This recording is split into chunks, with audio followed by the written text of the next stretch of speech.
Hello there, Omni-sensei here with What If Rhaegar Targaryen Reclaimed the Iron Throne, Game of Thrones, Part 2. If you enjoy this content, please smash the like button. If you haven't already, please subscribe to the channel. Don't forget to check out the original story linked in the description. I hope you enjoy listening to it. Part 3. The greatest victory is that which requires no battle. Sun Tzu, The Art of War. Appear as you may wish to be. Niccolo Machiavelli, the Prince. Just as fast as the news of both the assault on King's Landing and the return of the House of Targaryen had spread throughout the Seven Kingdoms, the Reign of Fire and Tywin Lannister's surrender and arrest had spread across the lands.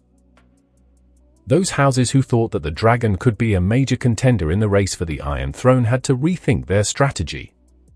With House Lannister's military might destroyed and Tywin removed from power, House Targaryen was once again the dominant power in the Seven Kingdoms. But Rhaegar knew that in order for his family's legacy to be secure, he needed the support of the other houses if he wanted his son to sit on the Iron Throne. Which is why he has requested that the Grand Council be convened. He already had the support of House Martell.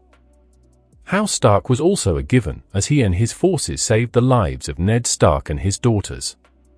An inn, 30 miles west of King's Landing.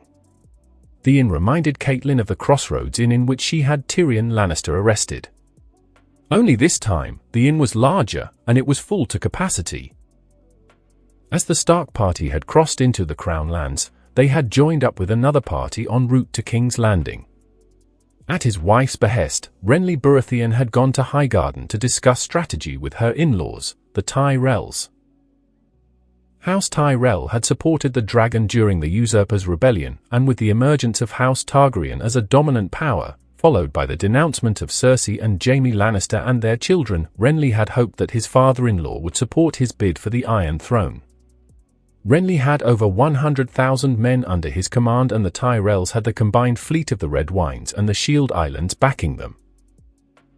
An alliance between the two houses seemed feasible, as Margaery Tyrell was Renly's wife. Then word reached Highgarden of the Reign of Fire and the surrender of Tywin Lannister to Rhaegar Targaryen. Despite Renly's objections, Mace Tyrell decided to ride out to King's Landing to swear fealty to Rhaegar Targaryen, much to Renly's dismay. But after hearing about the Reign of Fire, Renly decided to take up the offer of amnesty that Rhaegar Targaryen was offering.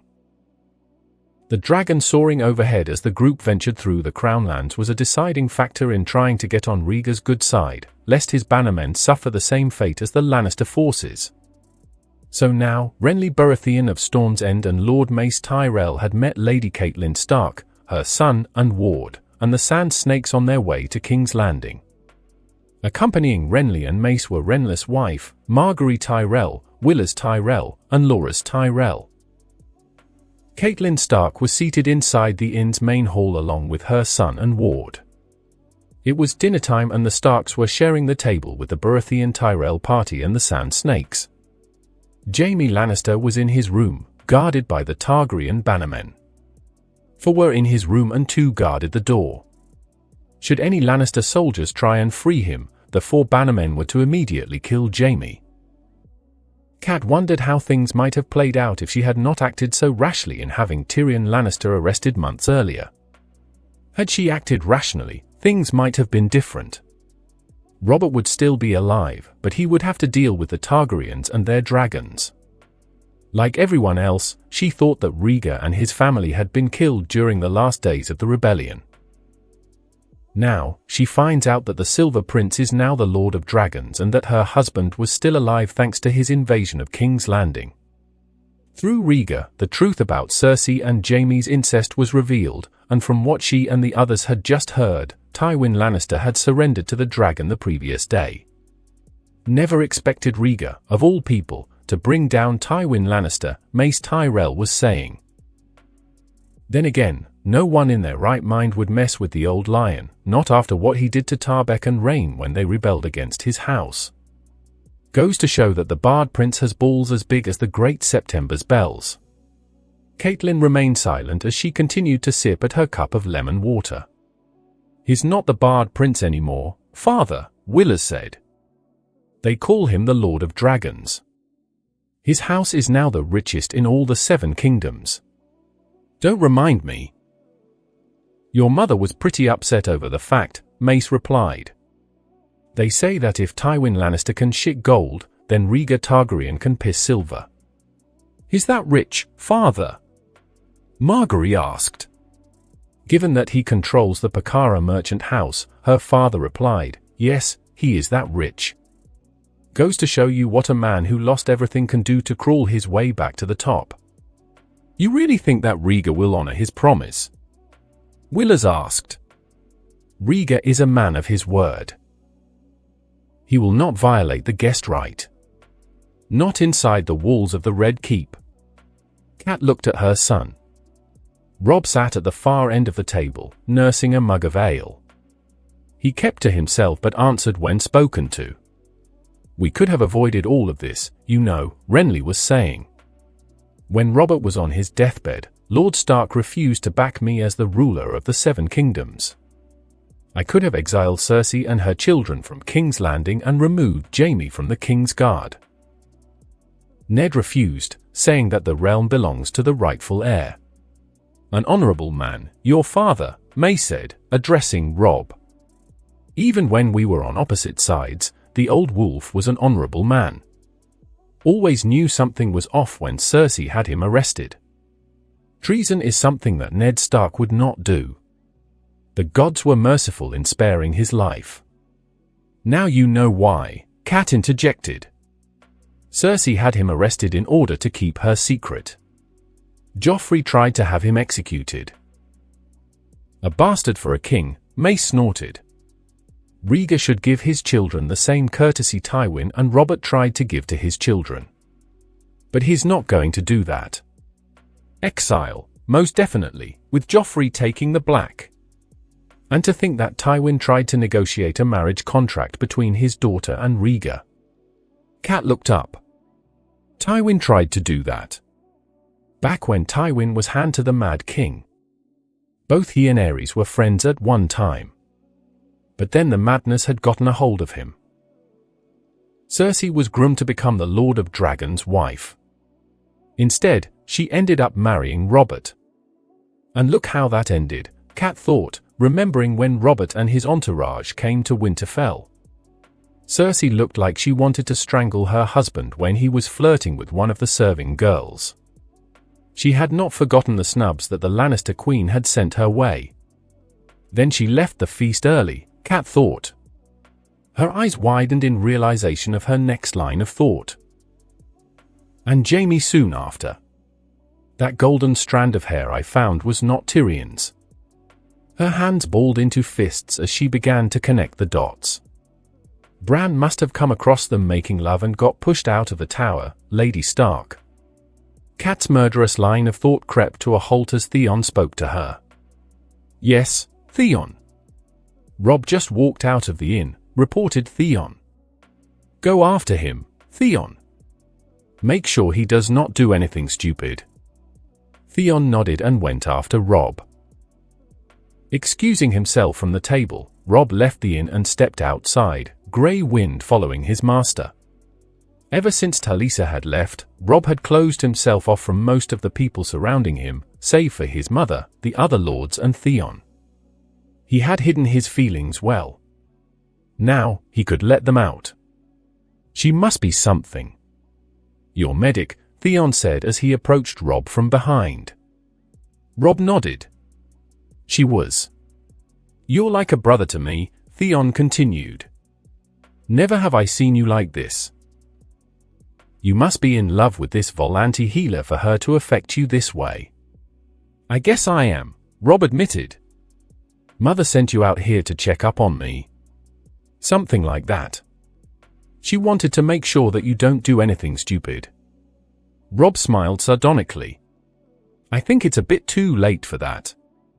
Before Theon could press on, a rustling was heard from the trees. Robb was immediately on alert, drawing his sword, with Theon doing the same. Grey Wind crouched down and let out a low growl. It could be anything, Lannister men seeking to rescue Jaime or brigands taking advantage of the war between the Starks and the Lannisters. Seconds passed. Then, out of the forest line, came a wolf. A direwolf, about the same size as Grey Wind. Her yellow eyes recognized the two men and Grey Wind. Theon calmed down and sheathed his sword. "That's Arya's direwolf," he said. Robb nodded. "That it is," he said as Grey Wind and Nymeria playfully nipped and growled at one another. "What's it doing out here?" he wondered as he sheathed his own sword and crouched down on one knee. "Come, Nymeria. Come here, girl."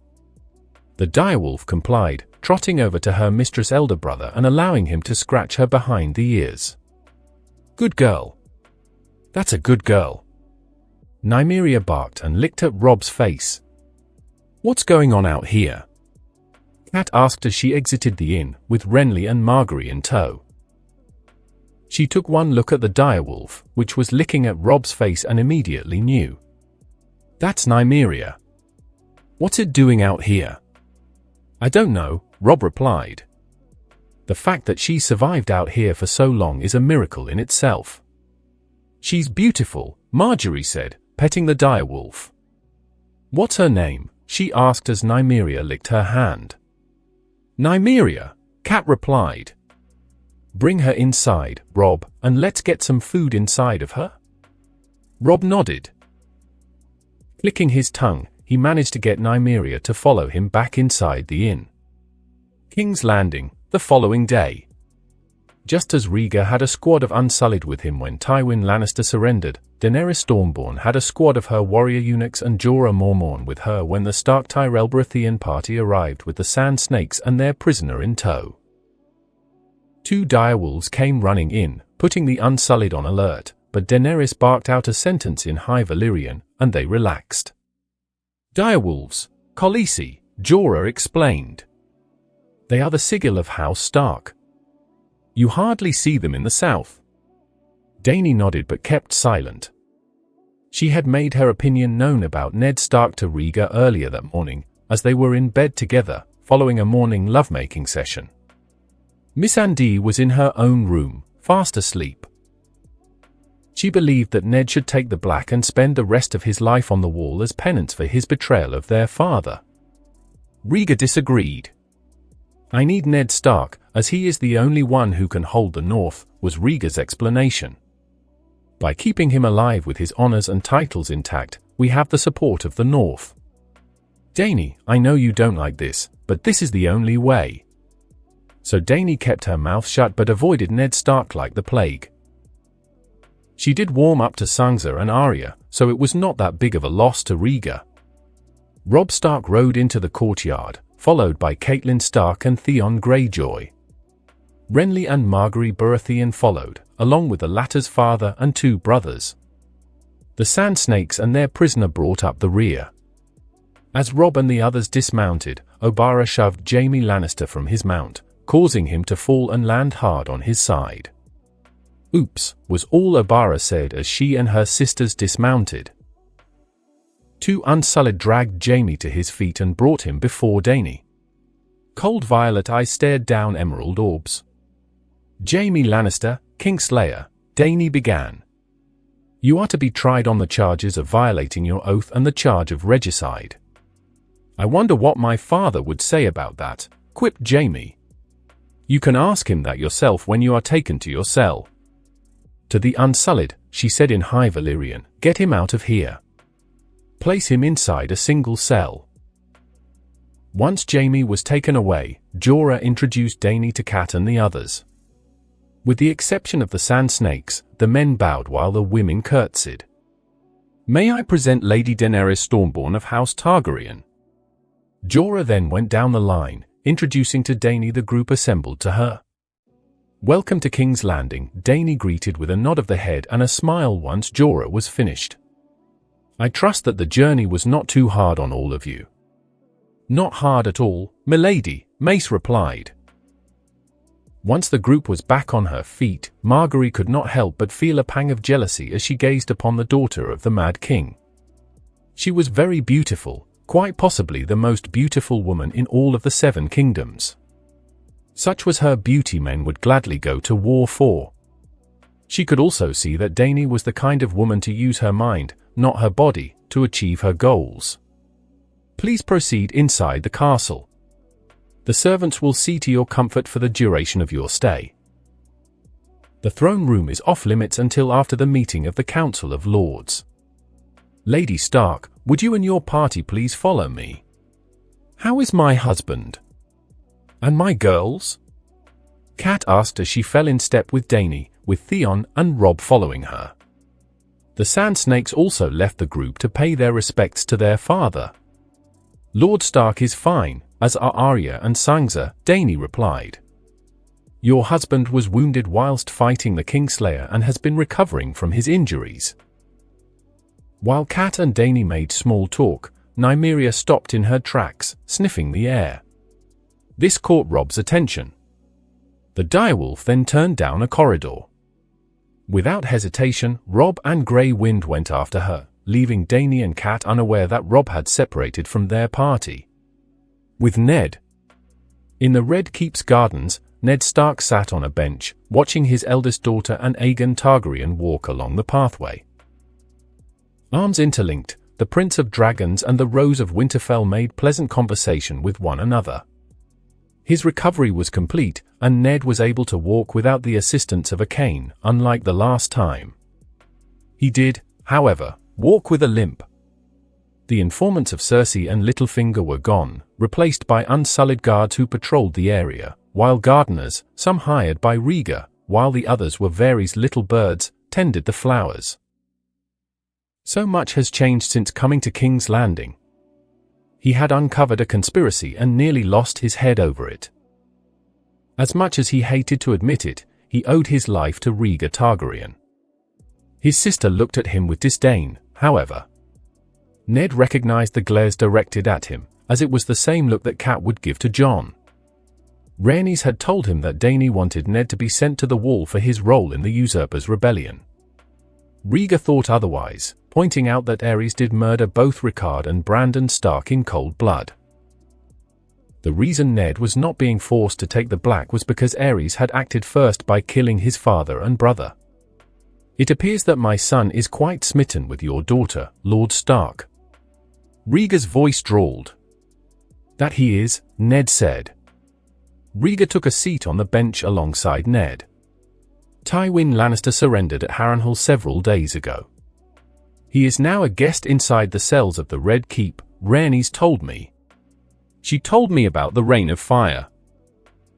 Do I detect a hint of disapproval in your voice, Lord Stark?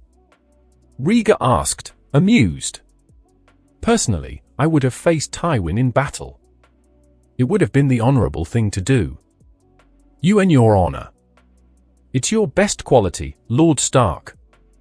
It's also your weakness. Off Ned's look, Rhaegar continued. What has your honor got you? A spear wound to the leg whilst fighting the Kingslayer and his bastard son nearly took your head. Don't get me wrong. It's good to strive to be an honorable and respectable man, as one finds favor in the gods by following the correct path.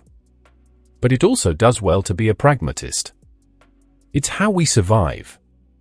I've learned some hard truths during my years abroad, commanding Blackfire. To people like the Lannisters, honor means nothing to them. Winning is all that matters. It does not matter how one wins, so long as you come out as the victor. Jaime broke his vows by slaying my father and sleeping with his sister. Tywin entered King's Landing under a treaty of friendship and not only had the city sacked but also had my mother killed and tried to do the same to my wife and children. That much is true, said Ned, nodding. What are you saying? That I should abandon my honor and become like Tywin Lannister? Gods no. I seriously doubt that you would be able to shit gold like him. If anything, you Starks would probably shit ice and piss ice water. Honor has no place in King's Landing, let alone the Game of Thrones. Ned chuckled. Being around Rhaegar was a bit easier now, given what he had read from Lyanna's letters to him. Cersei was right about one thing. In the Game of Thrones, you either win or die. There is no middle ground. So true. Cersei's main flaw is that she hides behind her family name. If words fail, then she tries to seduce her way to her goals. I always believed that a woman's mind, not what's between her legs, is what makes her more dangerous. It's something I've taught to Rhaenys.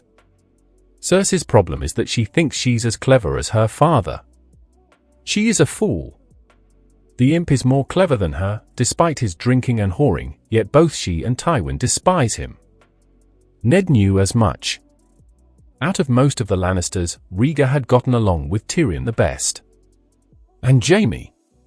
What's to say about the Kingslayer? He too hides behind his father and his family name. The brawn to Tywin and Tyrion's brains. While in Bravos, I had a Volanti philosopher instruct both Aegon and Rhaenys. During that time, we had several enlightening conversations in regard to being an efficient ruler. His name was Maegor, which is where Rhaenys got the name from. He said that the ruler who honors his word is praised by others. But in all cases, most rulers achieve the greatest of success when they are cunning and able to mislead and deceive others. You can fight in two ways, by the law or by force. To survive, you must learn to do both by becoming man and beast. If the ruler decides to use force, he acts like a beast. There are two types of beasts the ruler must emulate to survive, the fox and the lion. A lion can't protect himself from traps, while the fox can't defend himself from the wolves. One must be a fox to recognize the traps and a lion to fight off the wolves. Ned glared at him. Sorry. It's a bad analogy given your animosity with the Lannisters. But the theory rings true, admitted Rhaegar. Tywin Lannister was the biggest threat to the dragon. He grew proud and complacent in his abilities. The old lion cares not for honor, but for his own legacy and power.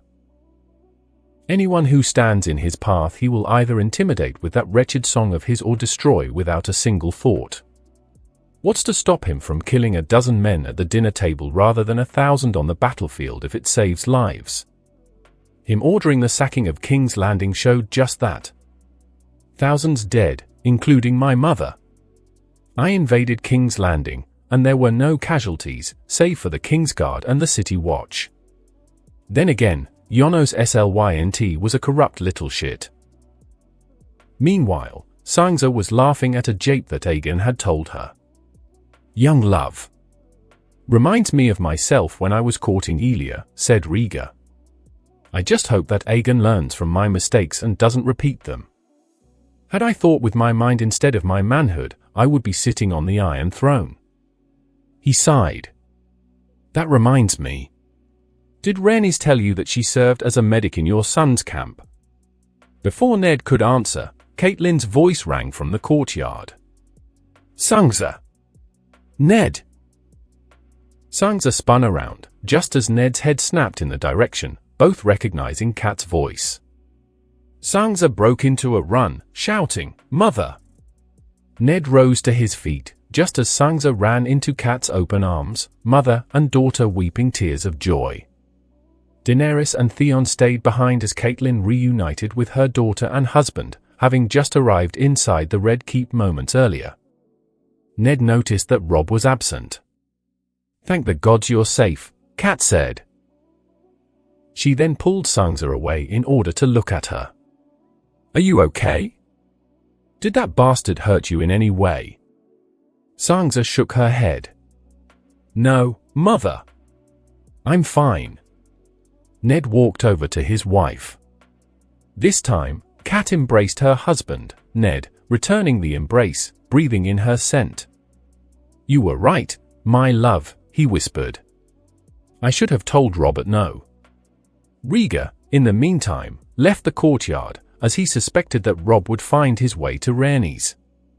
He would have words with the cub. Sansa introduced Aegon to her mother as he approached the reunited family. Mother, this is Aegon Targaryen. Aegon, my mother, Lady Catelyn Stark of Winterfell. The Sand Snakes have told me of how you and your sister saved my husband, Kat said. You have not only my thanks but that of the North as well. She then looked around for a moment. "Where's Arya?" "With my sister, most likely," Aegon replied. "Arya has taken a shine to Rhaenys, especially when it comes to her dancing lessons." "You and your son know her very well." "We do?" asked Kat. Aegon nodded. "You know her as Talisa Rhaegar, a Volante healer. She is, in truth, my sister, Rhaenys Targaryen." "With Robb." Robb Stark must have made the men and servants nervous as he and Grey Wind followed Nymeria through the corridors of the Red Keep. After all, it was not every day that you saw direwolves in King's Landing, let alone two nearly the size of a small pony. Nymeria had picked up Arya's scent and was leading her to her elder brother. The unmistakable sounds of practice swords reached Robb's ears. He knew this sound well from his days growing up in Winterfell, in which his father had taught him how to use a sword. Nymeria barked and increased her pace. Arya was close. "Lunge right. Lunge low." Robb stopped in his tracks as he approached the solar.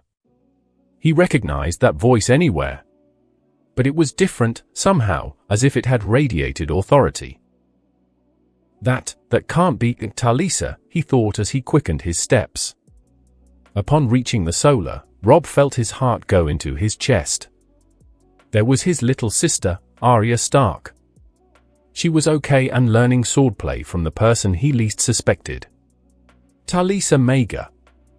The Volante noblewoman, or so he thinks. She was just as how he remembered her, almost. She was clad in men's clothing, leather breeches, a cotton tunic and leather boots. Dark hair was tied into a single braid. He watched from his place in the solar's entrance, watching as Talisa, otherwise known as Rhaenys Targaryen, instructed his sister in the Braavosi water dance, as did Nymeria and Grey Wind. Appearances had proven to be very deceiving, as Robb saw a different side to the older woman. Robb watched as Arya was getting into the dancing lesson, but she still had a long way to go. Robb knew of Arya's habits and suspected that his father encouraged her to learn swordplay. Arya was turning out to be a natural in it, but even Robb knew that their mother would disapprove. Arya was no lady, unlike Sansa. She was a tomboy through and through. Whack! Arya yelped as she felt Rhaenys' wooden sword smack her on the back of the knee. Dead! Whack! Arya yelped again as she felt the wooden sword smack her on the side. Dead! Arya then tried to thrust but felt the wooden sword against her throat. TSK, very dead, Rhaenys said.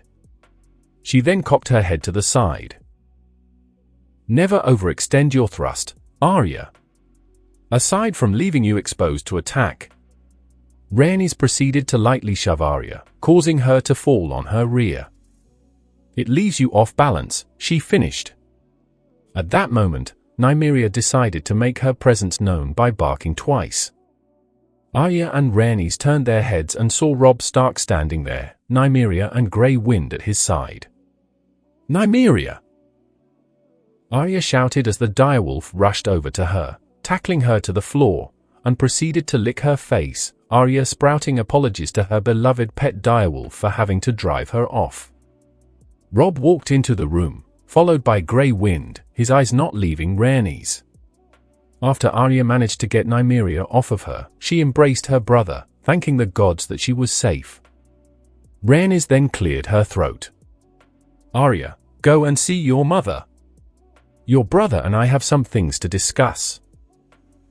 You know Robb? Asked Arya. Of course.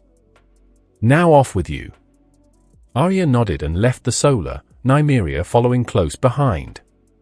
For a long moment, Robb and Rhaenys did not speak, the tension between the pair incredibly thick. Rhaenys sighed. I suppose I owe you an explanation for why I left you in the middle of the night. Robb nodded. That you do. Robb, you have every right to be angry at me, Rhaenys said. I did leave you without saying goodbye. But my family needed me, and I could not say no. Not to them. Had it been otherwise, I would have stayed with you. Who are you, really? You seem well connected to the dragon for a Vol-Anti noblewoman. Talisa Rhaegar is an alias. It's true that I am a healer, but I am also a warrior, as my father had me trained in the water dance. I am not from Volantis but rather from King's Landing. My real name is Rhaenys Targaryen. Lord Rhaegar Targaryen is my father and Elia Martell of House Nymeros Martell was my mother. Robb took a moment to absorb all of this in. Talisa Rhaegar was Princess Rhaenys Targaryen, thought to have been killed at the end of the rebellion. Realization swept over him as one main thought went through his mind. He had slept with Rhaegar Targaryen's daughter. He had seen the dragons flying overhead whilst traveling the Crown Lands. He could imagine the reaction of her father and brother once they found out that Rhaenys was no longer a virgin. Rhaenys saw the panic creeping in on Robb and could only guess what he was thinking. She smiled internally at the thought of Robb being chased by her father and brother all throughout the Red Keep, the former wielding Blackfire and Dark Sister and the latter wielding Balerion, screaming curses as they try to emasculate Robb. Or have the dragons try to roast him alive. Robb, calm, Rhaenys said, placing one hand on his shoulder, smiling softly at him. He already knows about us. I told him. And he does not want me dead. No. If he tried to kill you, then I would be very disappointed in him. You were sent to spy on my father's bannermen, Robb said. It was more of a statement than a question. Rhaenys nodded. I was. Falling in love with you was not part of the plan. So your feelings toward me were indeed genuine. Robb sounded relieved. And what about you? Rhaenys asked. How do you feel about me? That last night we spent, where you talked about marrying me, was it for honor because you took my maidenhood? At first, yes. I won't deny it. That day we met after the battle, you intrigued me. Most women who find out who I am, well, they don't stand up to me, unlike you. Yes, I wanted to marry you because of honor at first, because I thought I had gotten you pregnant after we comforted each other. Robb was unaware that he was moving ever so closer to Rhaenys.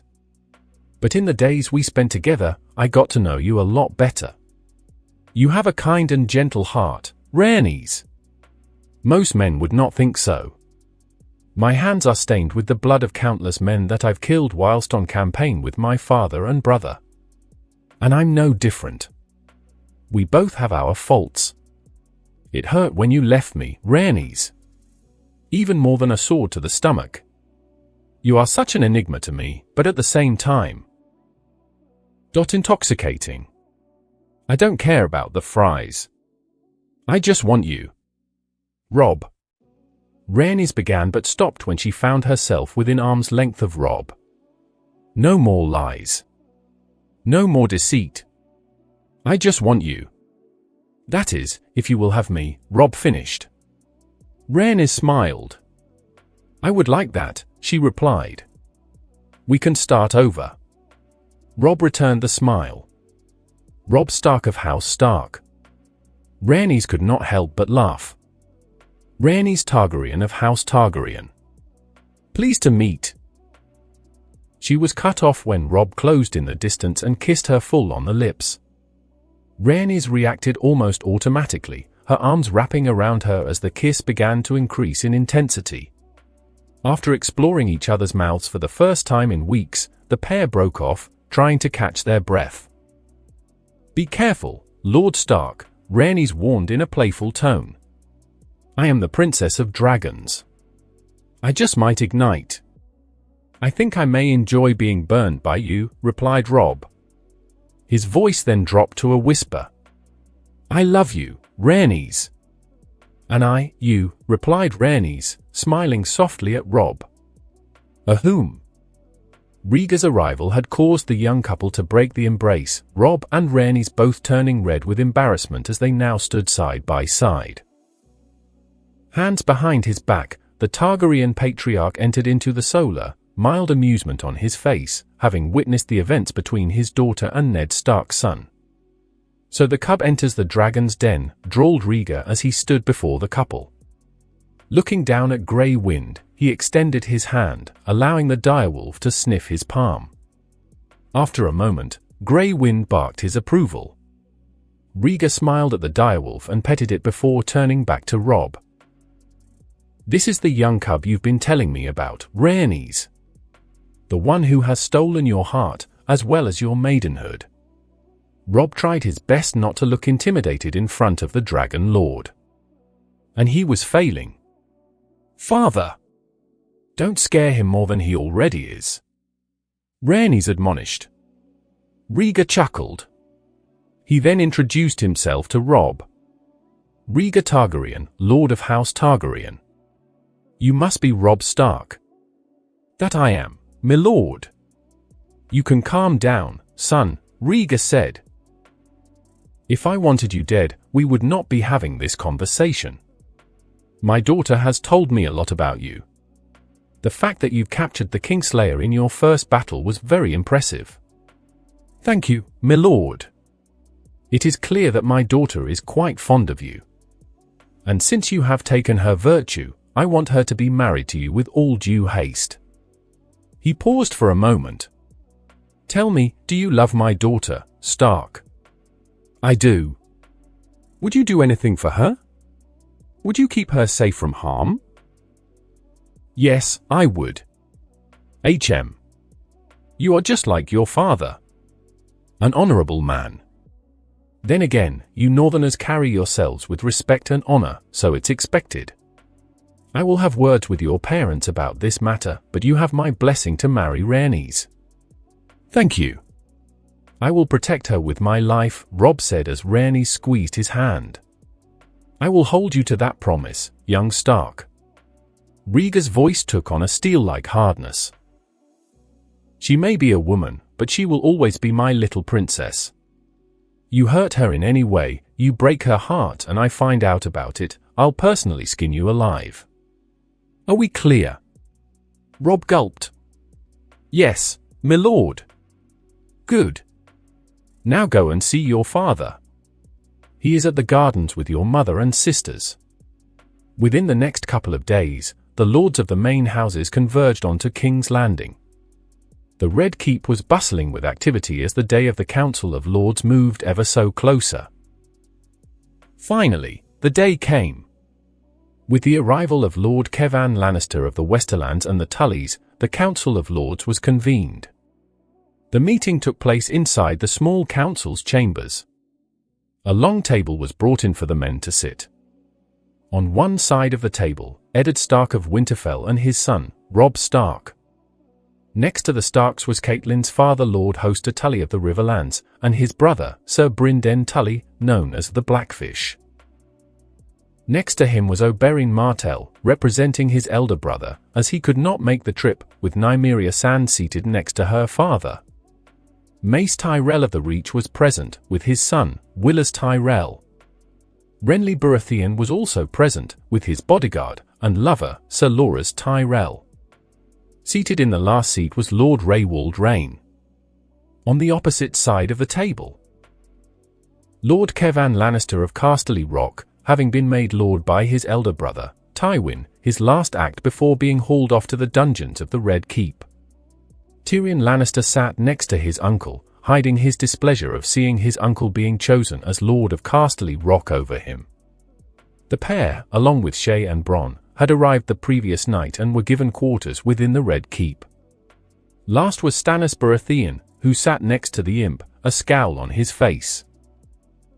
Seated next to him was his advisor Melisandre, the Red Priestess who worshipped Lor, the Lord of Light. The seats belonging to House Frey and House Greyjoy were absent.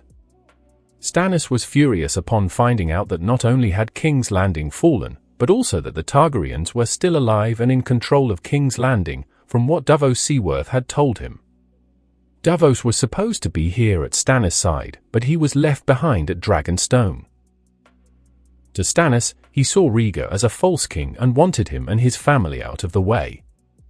Surprisingly enough, Melisandre relented from using her shadow-binding abilities to try to assassinate the Targaryen family. The Lord of Light is with him, Lord Stannis, she had told him. Law has found favor in him, despite him following the faith of the Seven. I don't know why. The flames do not speak to me. It was also the first time that Stannis had seen the Red Woman so afraid. Of course, that did not stop him from marching up to the throne room with a scepter in tow in an attempt to get himself crowned, only to find the throne room blocked off by the Targaryen guards. Only with the threat of death did Stannis stalk off. Stannis looked at Rhaegar. "Who are you?" "Rhaegar, Reign of House Rain," Rhaegar introduced himself. Tywin thought he had wiped out all of House Rain, but he did not. There were survivors who had fled to the free cities. "That's where Lord Rhaegar found us. In exchange for serving under the dragon, he promised to revive our house. Lord Rhaegar honored his end of the bargain once King's Landing was secured." "This meeting is a waste of time," Stannis grumbled. "The Iron Throne is mine by right. Robert had no true-born sons, only bastards. I can only guess what you plan on doing once you ascend to the throne, brother," Renly snorted. "You would have open rebellion on your hands should you try and force your new religion onto the people." Melisandre remained silent. Normally, she would have proclaimed Stannis as the one true king of the Seven Kingdoms, but with the Targaryens back in control, the fires told her nothing. "I am next in line to rule. The Iron Throne is mine," Stannis shot back. "I think I would take objection to that claim," Rhaegar said as he entered the room, Daenerys at his side, followed by Aegon and Rhaenys. If Stannis looked shocked, he did not show it. So the rumors were true. "My brother did not kill you after all." "I've been getting that line a lot lately," Rhaegar said as he took his seat at the head of the table, Dany seated beside him, while Aegon and Rhaenys stood behind their father and aunt. "This is no sorcery or trickery. Robert killed a Targaryen loyalist at the Trident. At my late wife's behest, did I flee along with her, my siblings and my family to the free cities. He introduced his family. My sister wife, Daenerys Targaryen. My eldest, Aegon, and my youngest, Rhaenys." "You've been busy," the Blackfish commented. "That I have," replied Rhaegar. "Busy is an understatement," Mace Tyrell said.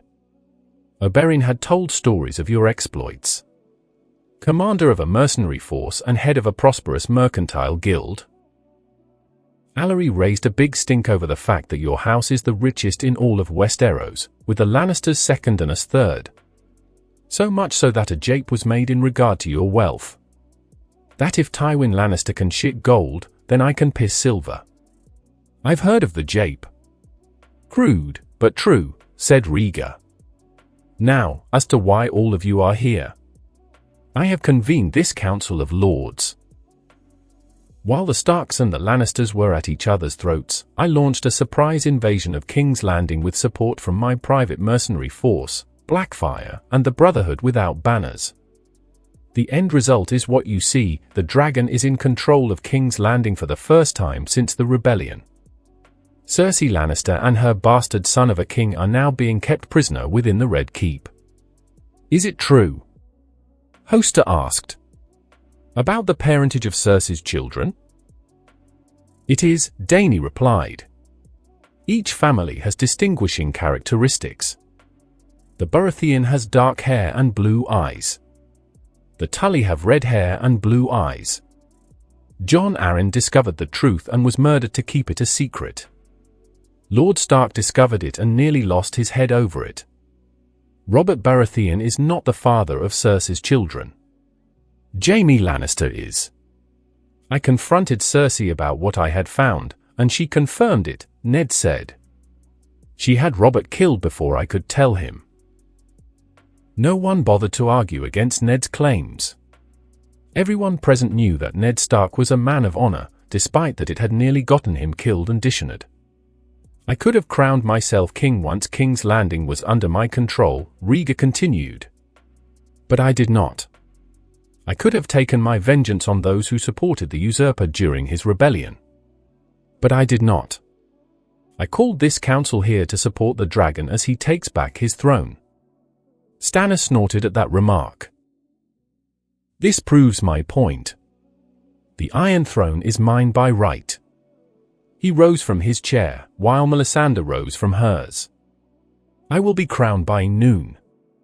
I expect all of you to bend the knee at my coronation ceremony and swear loyalty to me.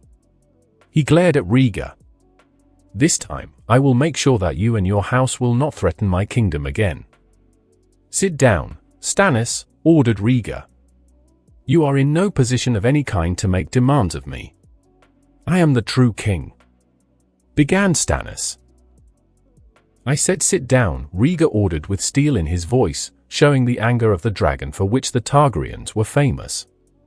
Do you have any idea who you are dealing with? Demanded Stannis, taken aback by the change of tone in Rhaegar's voice. Do you? Retorted Rhaegar. Look at where I am, Baratheon. And look at yourself. Continue down this path and you will make an enemy out of me and of House Targaryen. Raise your arms against the dragon if you wish. But consider this my solemn pledge. Declare war on my house, and I will destroy you.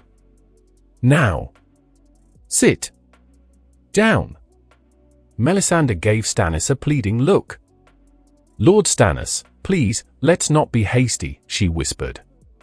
You should listen to your red woman, Baratheon, Rhaegar said. I'm not as forgiving towards those who offended my house, as Tywin Lannister found out the hard way. In a huff, Stannis returned to his seat. Now then, the reason why we are here, Rhaegar continued. King's Landing is under Targaryen control, as is the Crown Lands.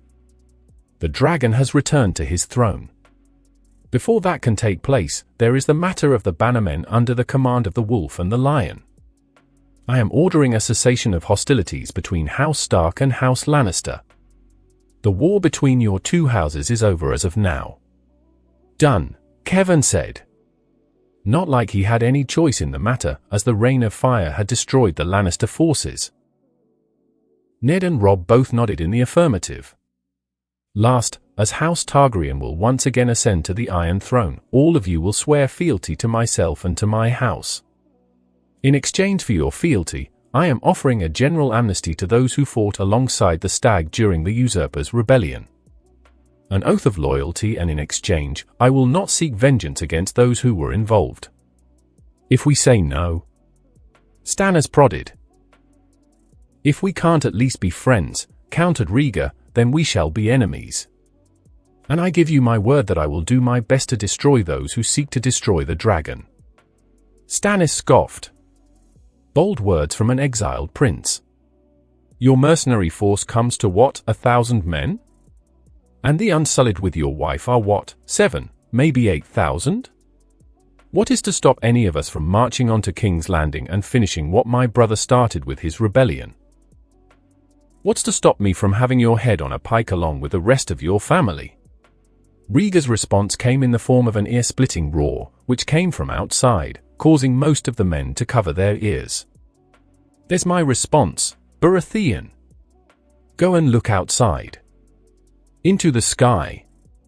Stannis and Melisandre were the first to reach the windows. Seconds later, the other House Lords, save for Ned, Oberyn, Raywald, and Kevan, joined Stannis and his Red Priestess at the windows.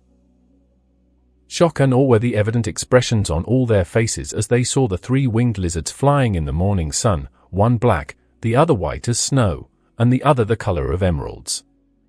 Yes, Dany confirmed. Dragons live again.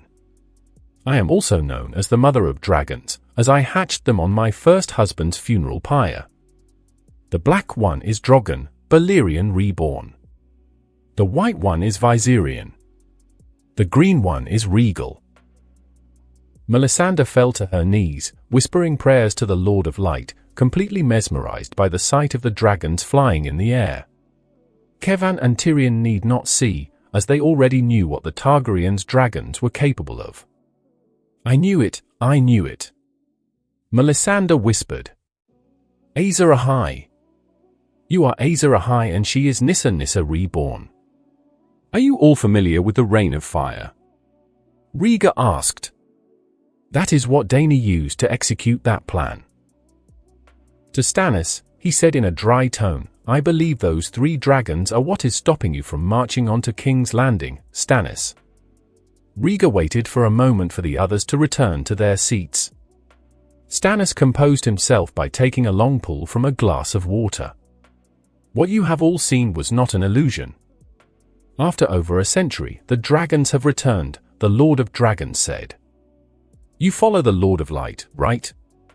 Slowly, Melisandre nodded. Yes. I was the one who converted Lord Stannis and all who reside on Dragonstone. That reminds me, Rhaegar said, snapping his fingers. You and your family and retainers are to vacate Dragonstone and return to your house's ancestral home in Storm's End immediately. Dragonstone belongs to my family. He leaned back in his seat. It is said that death by fire is the purest way to die in your faith, Baratheon. Should you continue down this path, then we shall put that theory to the test. With Dragonfire. May we have a moment to consult with the other lords, Lord Rhaegar? Melisandre asked. Rhaegar stood from his seat, as did Dany. Take all the time you need, was all he said before he and his family exited the chambers. After an hour of deliberation, the Targaryens were called back inside the council chambers. Well? Rhaegar asked as he and his family settled back down in their seats. What is your decision? Everyone looked at Ned. The Lord of House Stark had been made the impromptu leader in the council, and it was through him that the other lords made their decision known. Lord Targaryen. In light of current events, we accept your terms and swear fealty to House Targaryen. However, as you have married Lady Daenerys. Rhaegar raised one hand, silencing Ned. I cannot sit on the Iron Throne. One mad king was enough, I suppose. He looked at Aegon. As Aegon is the eldest, he will rule the 7 kingdoms. I may not sit on the Iron Throne, but my descendants will rule once again. Aegon Targaryen, do you accept this responsibility? Ned asked. Aegon closed his eyes and took a deep breath. Assuming that I can name my father hand to the king. I need someone that I can trust to help and guide me. Who better than my own father? Ned looked at the other men. Most of them nodded in the positive, save for Stannis. Agreed. The first order of business is what to do with Robert's bastard children, Rhaegar said. From what the spider has told me, the usurper has 16 children in total. Maya Stone is the eldest and resides at the Vale, whereas the youngest is the mother of a hoe at Shateza's brothel. You don't mean to kill them? Mace Tyrell asked. No.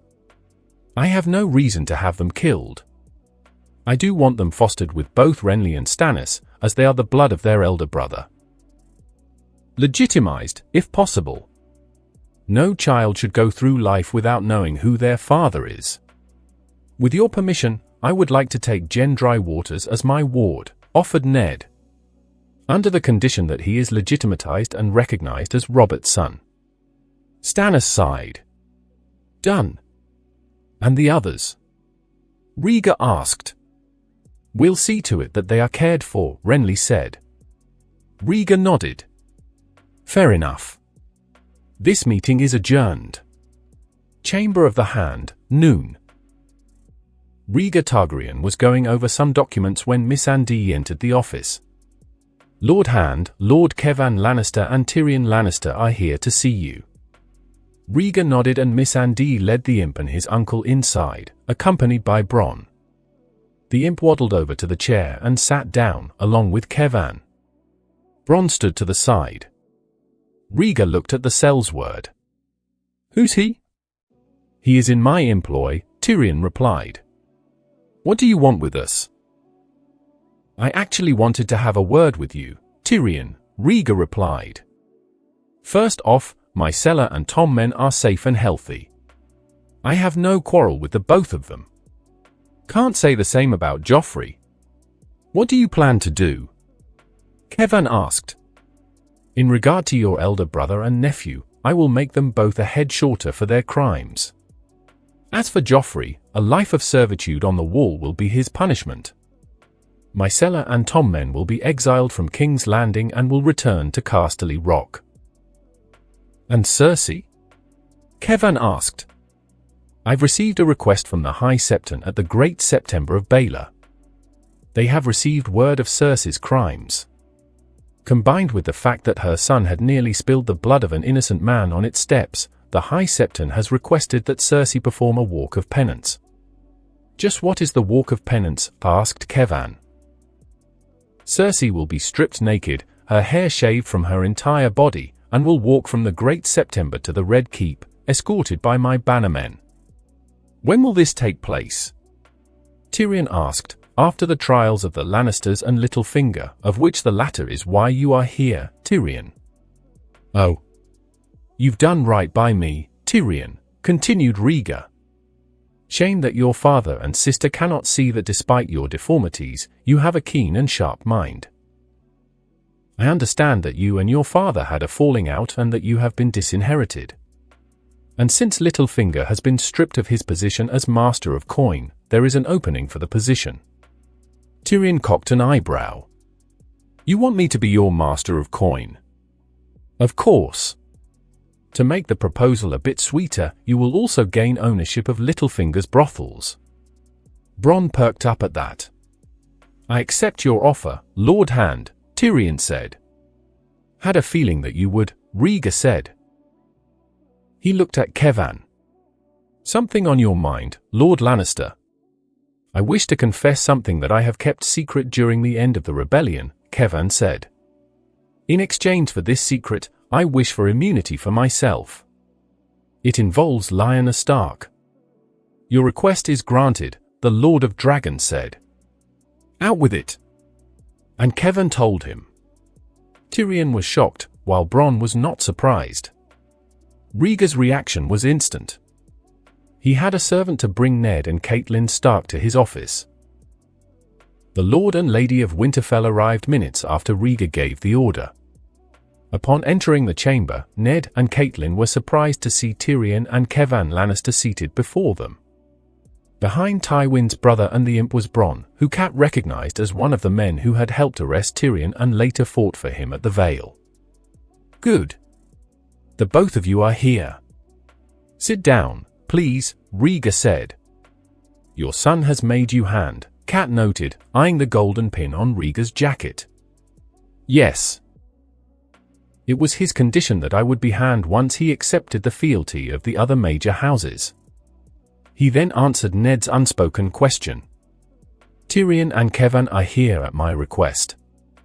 Tyrion is now the Master of Coin. There has been a development that both parties should hear in regard to our guests inside the Keep's dungeons. It also coincides with what Lord Stark has already told me. What about them? Asked Ned. Rhaegar took a sip of water. It has to do with the incidents at Winterfell surrounding your son. I wanted both parties here so I can explain this once. Cersei already confessed to me in regard to the incident. When we interrogated Jaime to corroborate her story, he saw that it was pointless to deny that his children with Cersei are his. He knew that he was already facing a death sentence for the murder of my father, so he decided to confess his crimes in exchange for the lives of his children. He said that Bran had caught them in their adultery whilst climbing the tower. He thought that the fall would kill him. I knew it. Cat thought. It was either him or that bitch of a sister who hurt poor Bran. Ned was furious. And the assassin? Surprisingly enough, both Jaime and Cersei are innocent of the crime. It was Joffrey. Joffrey? Cat repeated, irate. Joffrey tried to have my son killed. Something that the usurper had said following Bran's accident, which Joffrey overheard, explained Rhaegar. Something along the lines of better for the boy to die instead of living as a cripple. Joffrey confessed to that when threatened by my interrogators that his mother would be raped in front of both him and Jaime and that he would be gelded on the spot. I do not condone such actions, but my interrogators tend to produce results. Lord Rhaegar? Please spare the lives of the children, Kevan pleaded. Your quarrel is with my brother and his children, which I will admit. Tommen and Myrcella, they are both innocent. Be thankful that I am not your brother, sir, Rhaegar replied. I will grant you your mercy, for Tommen and Myrcella. Joffrey will take the black and spend the rest of his life at the wall. As for Jaime, he will be executed for the crimes of regicide and attempted murder. Lord Hand, as it was my son who was nearly killed by Jaime, I request that I should be the one to execute him, Ned said. Granted. What about Jon Arryn's murder? Cat asked. Which one of the Lannisters murdered him? Neither one. Not Cersei nor Jaime. The murderer is, shall we say, in-house. Your house, to be precise. The murderer is your sister, Lady Stark. Catelyn looked like she had taken a sword to the gut. No. That can't be true. Not Lysa. I'm afraid so. Lysa killed Jon Arryn, the Hand continued. She was having an affair with Tyrion's predecessor. Baelish was still in love with you after all these years and saw Lysa as a substitute. Littlefinger refused to give out any information, but like I said, my interrogators can be very convincing. After cracking several of Baelish's ribs, he confessed. He manipulated Lysa into poisoning Jon Arryn and framed Tyrion Lannister for the attempted murder of your son in an attempt to sow discord between the wolf and the lion. All because you married Lord Stark rather than him. He had hoped that with Lord Stark out of the picture, he would marry you. Lord Hand, I plead for my sister's life. Cat began, but Rhaegar silenced her with one raised hand. Your sister's life is still hers, but for her actions, she will be forbidden from returning to King's Landing. She will spend the remainder of her life at the Vale in exile. Rhaegar leaned back in his seat. There's more to the story. He turned to Kevan. Sir Kevan can back, which he is about to tell you. It concerns Lyanna. My sister? What about her? Demanded Ned. Tell them, ordered Rhaegar, looking at Kevan.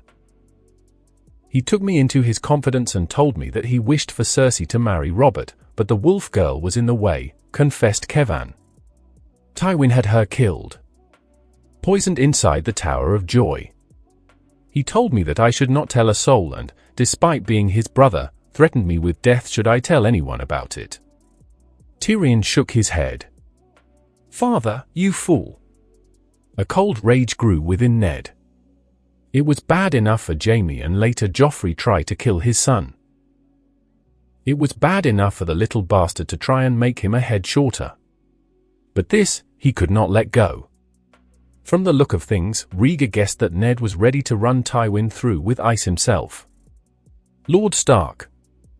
Rhaegar's voice cut through the old wolf's blind rage. Not only will I offer you Tywin Lannister's head along with Jaime's, but House Lannister has agreed to pay House Stark 2 million gold coins as restitution for the slights on your house. In response, you must forswear all measures of vengeance upon House Lannister and House Lannister will do the same. You have my word, Ned said. Kevan nodded. You have mine as well. Very good, Rhaegar said. There has been too much bloodshed because of ambitious fools like Tywin and Littlefinger. My son and I simply want peace in the realm. Tyrion, Lord Kevan, you may go. I must speak with Lord Stark and his wife on an entirely different matter. Once the Lannisters departed from the chambers, Rhaegar made his intentions known. If you did not notice, my eldest son is quite smitten with your eldest daughter. And it does not take Varys little birds to see that the feelings are being reciprocated. Ned could only guess as to what Rhaegar was proposing but remained silent. Robert once offered you a marriage proposal with Joffrey, continued Rhaegar. I would like to give you the same offer, but instead, Sansa will marry Aegon and will become Queen of the Seven Kingdoms, while Rhaenys will marry your eldest son and become the next Lady of Winterfell. There is bad blood between our houses, and this way, I hope we can heal old wounds. I spoke with Robb earlier and he is agreeable to the proposal, as is my daughter. He looked at Kat. I believe you met her, Lady Stark. You know her as Talisa Maega, a noblewoman from Volantis. In truth, she is my daughter, Rhaenys Targaryen. I know that. Aegon told me and Rhaenys confirmed it. My daughter is a skilled warrior but an even better medic, as your lord husband found out that day I assaulted King's Landing, Rhaegar continued. It also appears that little Arya has taken a liking to my daughter as well. Like I said before, I wish to mend bridges, and this is the best course of action. I accept your proposal, Ned spoke for his wife. Wait, Kat objected. Robb is promised to marry one of Walder Frey's daughters. I made the proposal in exchange for use of his bridge and his forces. He knows about Robb breaking the agreement by sleeping with Talisa, Rhaenys. He is petty and will not let this go. Yes, Rhaenys has told me of the predicament regarding the Freys, Rhaegar said. That problem will soon be rectified. In regard to Robb and Rhaenys, I must ask that they be married before leaving King's Landing, as she had lost her maidenhood to your son. In the event that she is with child, I move that we have them wed as soon as possible. Agreed. However, we pray to the old gods, Ned pointed out. I seriously doubt that there are those who worship the old ones who can conduct the ceremony. Sometimes the most difficult of problems requires a practical solution, replied the Hand. I will call for a septon to marry them here, to make the union legitimate in the eyes of the people. Then you can hold the official wedding ceremony in the eyes of the old gods in Winterfell. Would that be feasible to the both of you? Both Ned and Kat nodded. Then Ned remembered something. Lord Hand, there is still the matter of the Night's Watch. They are undermanned and under-equipped. They need more men and supplies if they are to hold the wall, and winter is coming. I'll have a shipment of weapons sent to Castle Black immediately, Rhaegar replied. My armorers and warlocks have found out how to make Valyrian steel, along with crafting dragonglass as weapons. As you like to say, winter is coming, and I'll be damned if we can't survive the winter. As there is an influx of prisoners, I will give them the option of having them take the Black. We can also reach out to the wildlings who are living on the other side and see if they can help in defending the wall in exchange for supplies. You thought of everything, though, haven't you? Kat asked.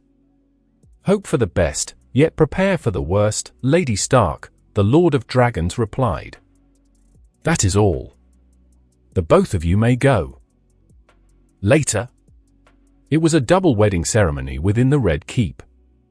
A simple ceremony, as requested by Ned Stark and Rhaegar Targaryen. In the days following the assault on King's Landing, Rhaegar and Ned noticed the obvious attraction between Aegon and Sansa. Various little birds had reported that they had even kissed on several occasions while Ned was bedridden. So negotiating a marriage between the dragon and the wolf was a feasible solution. Since Rhaegar wanted Rhaenys married off to Robb Stark, as she had lost her maidenhood to Robb, he suggested a double ceremony. It was a simple ceremony. Nothing fancy or extravagant. Just an exchange of rings and the septon announcing the two couples as man and wife, Sansa Stark now Sansa Targaryen and Rhaenys Targaryen now Rhaenys Stark. Once Aegon ascended to the Iron Throne, there would be a massive celebration. Once Robb returned to Winterfell with his bride, there would be a formal celebration, Northern style. Witnessing the ceremony were Ned and Catelyn Stark. Standing beside the Starks were Rhaegar and Daenerys Targaryen. Arya Stark stood beside her parents, looking rather uncomfortable in a dress that her mother had picked out for her, with Nymeria and Grey Wind at her side. The other House Lords were also present, witnessing the ceremony. Stannis Baratheon stood alongside Melisandre. She had offered her services in conducting the ceremony, but Rhaegar declined. Renly and Margaery Baratheon stood beside Stannis and the Red Woman, Margaery gushing over how radiant Sansa looked in her wedding dress. Mace Tyrell and his son Willers also commented on the blushing bride. Hoster Tully and Brynden were fighting back tears as they watched Kat's little girl marry Aegon. Even Kevan Lannister and Tyrion Lannister attended the ceremony, along with Shae. When Stannis found out that Rhaegar had named Tyrion Master of Coin, he had resigned his post as Master of Ships in protest, as he blamed the Lion for his brother's death. In response, Rhaegar and Aegon named Mace Tyrell the new Master of Ships. Despite this, he offered his best wishes to House Stark and House Targaryen. It was only after the wedding that Ned and Rhaegar had broken the news to Sansa while attending the reception inside the Red Keep's gardens. "Welcome to the family, child," Rhaegar said, embracing Sansa warmly.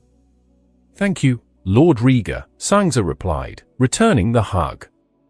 Catelyn was a bit miffed at Rhaenys' deception but saw that the Princess of Dragons genuinely loved her eldest son, so she forgave Rhaenys for the deception. "You look radiant, Rhaenys," she said, embracing her daughter-in-law. "Thank you, Lady Catelyn," replied Rhaenys. "I have a present for you," Rhaegar said. "I know the direwolf is your family's sigil, and I also understand you lost your own pet on the way here." As Rhaegar spoke, Daenerys appeared. In her hands, she was holding a small puppy with grey fur. "I found her venturing close to the dragon pits near Aegon's Hill," she explained. "It's a wolf-dog mix. Not a full-blooded direwolf, but she has wolf blood in her. She's adorable," Sansa cooed as Dany handed her the cub. The cub let out a whine and licked her face. It got a good laugh out of everyone present. "What's her name?" Cat asked. "Seeing as how I am married to the House of Targaryen, I think I will name her Viserys," Sansa replied. "A good name," Rhaegar said. "There's something that your father and I have neglected to mention until now. You know that the House Lords have arrived to swear fealty to my house and to recognize the dragon as the rightful rulers of the Seven Kingdoms, correct?" Sansa nodded. "The council has recognized you as their king, your grace," she asked. "Not me." Rhaegar pointed to Aegon. "Him." Sansa's eyes widened as the realization of what Rhaegar had told her crept over her. "My son is king," Rhaegar confirmed. "You are now Queen of Westeros and of the Seven Kingdoms." "Ah, I?" Sansa was at a loss for words. Then she fainted. Fortunately, Aegon made the save, catching her as she fell backwards, while Ned caught Viserys as Sansa fell. "I think we'll skip the bedding, father," Aegon said with a humorous tone. "You two are good for each other," complimented Ned. He looked at Sansa. "She is my eldest daughter. She means a lot to me." His eyes turned hard as he stared down the young soon-to-be king. "You hurt my daughter in any way, winter will come for you. Not your father or your aunt's dragons will save you from my fury." "If I hurt Sansa," Aegon replied, "I'll personally give you the sword." "Glad we are in agreement," Ned said. He then turned to Rhaegar. "Just how do you plan on dealing with old Walder Frey? He is a petty old man who never lets grudges go." Rhaegar smiled. "By simply appealing to his baser instincts." The twins. 2 massive chests were brought before Lord Walder Frey. Also present were his sons, all of them, and his 7 daughters. The messengers in question turned out to be Beric Dondarrion and Sandor Clegane, on orders from Rhaegar Targaryen. "Lord Frey," Beric began. "I am here on behalf of Lord Rhaegar Targaryen of House Targaryen and hand to the king, and his son, Aegon, 6th of his name, King of the Andals and the First Men, Lord of—" Yes, Walder interrupted. "What business does the dragon want with me?" Beric produced a sealed parchment with the Targaryen crest and handed it off to Lothar Frey. Without a word, Lothar Frey accepted the scroll, broke open the seal, and read the message aloud so that everyone could hear. "Lord Walder Frey, it is with regret that I terminate the marriage contract that has been made between you and Lady Catelyn Stark, as Robb Stark is now engaged to my daughter. Enclosed with this letter is compensation for the terminated engagements, which I hope you will find generous. Lord Rhaegar Targaryen. Beric then unlocked the chests and flipped them open. Walder's eyes went wide, as did his son's, as to what was inside the chests. The first was filled to the top with gold bars, pilfered from the Lannister camp at Harrenhal when the Lannister forces abandoned it, brought back to King's Landing, melted down and made into golden bricks. The second chest was also filled to the top, but it was with silver bars instead of gold. Lannister gold and Targaryen silver. It had the desired effect on Walder and his sons, as his greed overrode his losing face. "The dragon is most generous indeed," Walder said. "Tell him that I will forgive this slight from the Starks, and that I accept his compensation. He has the backing of House Frey." "Wise decision, Lord Frey," Beric said. "The king also requests that you send one of your daughters to Winterfell to act as a lady-in-waiting for Princess Rhaenys as a sign of good faith." Several hours later, Beric and Sandor left the twins, with Roslyn Frey in tow. Once they were gone, Stevron Frey turned to his father. "Father, why did?" Walder cut him off. "It is better to stay on the right hand of the dragon than in its path. There is nothing we can do. The Lord of Dragons has made compensation for the terminated engagement, and that is good enough for me. Robb Stark is marrying the king's sister and thus is under his protection. I have heard of the carnage left behind in the wake of the Lannister camp. We all heard of it, the Reign of Fire. I will not have our family destroyed because we could not let go of a grudge. However, there might be hope for us just yet. With Roslyn going to Winterfell, Ned Stark may make a marriage contract with his other boys. Unlike Catelyn, he will honor his agreement. Walder may have been an old man, but he was no fool. He suspected that Rhaegar knew that he was in contact with Tywin prior to his surrender and the Reign of Fire and, rather than unleash his dragons and turn the twins into a smoking heap, opted to pay him in more gold and silver than Tywin Lannister could dream of. Now that he had accepted the compensation and had sworn fealty to support the dragon, and with Robb Stark now married to the dragon's daughter, even Walder Frey would not dare raise his hand against the couple, lest he would not only have to deal with Ned Stark but also Rhaegar Targaryen and his son as well. So Walder decided that it was best to let the grudge die. Part 4. Snafu's notes. Rhaegar's battle armor is based off of Sylvanger's depiction of the Lord of Dragons. You can see the armor for yourself on Rhaegar's profile in a wiki of Ice and Fire. Also, I've modeled the older Arya Stark after Jennifer Lawrence in the epilogue, which I've done up Fallout style. By the rivers of Babylon, there we sat down, yeah, we wept, when we remembered Zion. Remember, O Lord, the children of Edom in the day of Jerusalem, who said, raise it, even to the foundation. O daughter of Babylon, who art to be destroyed. How happy shall he be that rewardeth thee as thou hast served us.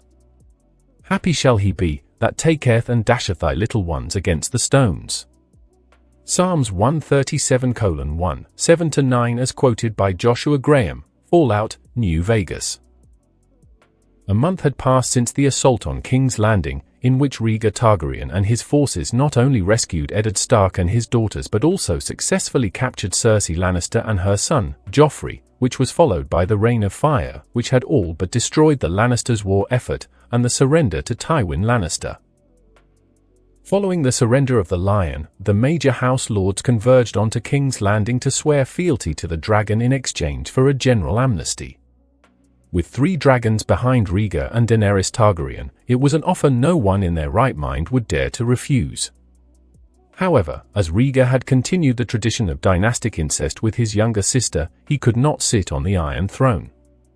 Which is why Aegon Targaryen was chosen, as he was the next in line to rule. To heal the wounds between House Stark and House Targaryen, Aegon had married Sansa Stark, while Robb Stark married Rhaenys Targaryen. It also helped that Sansa was strongly attracted to Aegon's roguish personality and that Robb was already in love with Rhaenys whilst she was known as Talisa Maega. To the people of the North, it made them proud that one of their own was queen. But no one could be even prouder than Catelyn Stark. Of course, with Sansa now the wife of Aegon Targaryen, the Game of Thrones has been changed. Now, the Highborn were working on trying to gain favor with the new rulers. With Rhaegar Targaryen as hand to the king, that proved to be quite the challenge. Sansa was a bit naive but was starting to wise up following her first engagement. Which is why Rhaegar had Nymeria Sand instruct Sansa on the Game of Thrones, as well as political intrigue. Despite her bastard status, Sansa saw that Nymeria was a formidable instructor, given that her father was the Red Viper. Margaery Baratheon and Ayan Sand became Sansa's ladies-in-waiting, as well as her closest friends. Sansa also received instruction from Margaery's grandmother, Olenna Tyrell of Highgarden, who made the trip to King's Landing for the coronation ceremony. As the Tullys were already present in King's Landing, Roose Bolton and his bastard son Ramsay Snow made the trip to King's Landing, along with the great Jon Umber and Rickard Karstark for the coronation ceremony. Once his bannermen were present, Ned had brought the men up to speed, from his arrest to Sansa marrying Aegon. As expected, Rickard and the Greyjohn raised a big stink over it but saw the advantages of Sansa being Aegon's wife. The small council was overhauled as well, with Varys retaining his post as Master of Whisperers. Tyrion Lannister was the Master of Coin, while Mace Tyrell was the Master of Ships, following the resignation of Stannis Baratheon. Barristan Selmy was reinstated as Lord Commander of the King's Guard. The Citadel had sent over a new Grand Maester to replace Pycelle, a man named Ian. With Stannis and his family relocating to Storm's End, Renly Baratheon decided to settle in King's Landing and to remain on as Master of Laws, as his wife was one of Sansa's ladies-in-waiting. Oberyn Martell was named the King's Justice to replace Eileen Payne, who was killed in the invasion of King's Landing. The Brotherhood Without Banners was formally recognized as a peacekeeping force, designed to help and aid the small folk, with Beric Dondarrion as its first commander. Aside from protecting the weak, they also performed charity services, which made them especially popular with the small folk and some of the highborn. Even the High Septon approved of their actions. Even more so, they were loyal to House Targaryen. Despite putting all of Westeros on a path to peace, the dragon knew that the biggest threat to their rule sat in the dungeons of the Red Keep. It was time for the lion to face its judgment. With Sansa and Aegon. "I think we're getting better at this," Sansa breathed as she lay in bed, her nude body covered with a bedsheet, red Tully hair in disarray. "You'd think that, would you?" Aegon replied as he took a pull from a glass of water before walking back to Sansa and handing it to her, who also drank from it, the king naked from the waist down. The first time was the night after the wedding. As expected for someone making love for the first time, they were clumsy. Sansa was very much surprised to find out that despite having every single girl throw themselves at Aegon, from host to serving girls, he was a virgin. The morning after, despite it all, Sansa was glowing, which did not escape the attention of Nymeria and her ladies-in-waiting. One thing she did reveal to Nymeria and the other girls is that Aegon was well endowed. "Count your blessings, your grace," Margaery had told her. "If I wasn't married to Renly, then I would have gone after him. But alas, he has eyes for you. The gods have truly blessed me, both the old and new," Sansa thought as she and Aegon kissed again, this time, Sansa on top of her husband, the kiss intensifying as she felt Aegon remove the sheet that was covering her body shuddering as his hands roamed her back. Aegon was nothing like Joffrey, who was currently imprisoned within the Red Keep along with his parents and grandfather. Sansa couldn't help but feel drawn towards him, with his silver blonde hair and violet eyes. Joffrey was a bad memory to her. Aegon was not only of a noble lineage but also, from what she had seen, an honorable warrior. As much as Aegon would have liked to have stayed in bed with his new wife, he could not. Today was his first official day as King of the Seven Kingdoms, and there was much to do. Hesitantly, he broke off the kiss. There was the issue with the imprisoned Lannisters, and the Iron Bank of Bravos was sending representatives to King's Landing in hopes of opening a new branch in the capital. They would arrive by the end of the week. Sansa bit her lip. Out of all of the highborn girls, you chose me to be your lady and queen. Why me? She asked. You have a good heart, Sansa. A bit naive, but a good heart nonetheless. Well, that and my greatest weakness is the tears of a woman. There was another reason as to why Aegon had chosen Sansa as his bride. Unlike the other highborn girls, who saw a chance for their families to gain influence through the wedding bed, Sansa was different. Sansa was indeed naive on how the Game of Thrones worked, but after her family's temporary fall from grace, she began to wise up and see that everything is not what it seems. She was also honorable, as her parents were Ned and Catelyn Stark. Nymeria Sand gave her opinion to her cousin one day while alone with Aegon. Sansa's view on being a princess has all but been destroyed by Joffrey's cruelty. But she can learn from her mistakes. Her mind is sharp, and with Olenna Tyrell also mentoring her, her tongue will be sharp as well. She has the potential to become a more popular queen than that of Cersei. So, today is the day? Sansa asked. Aegon nodded. Yeah. Today is the day of the lion's comeuppance. Sansa knew that this was a long time coming.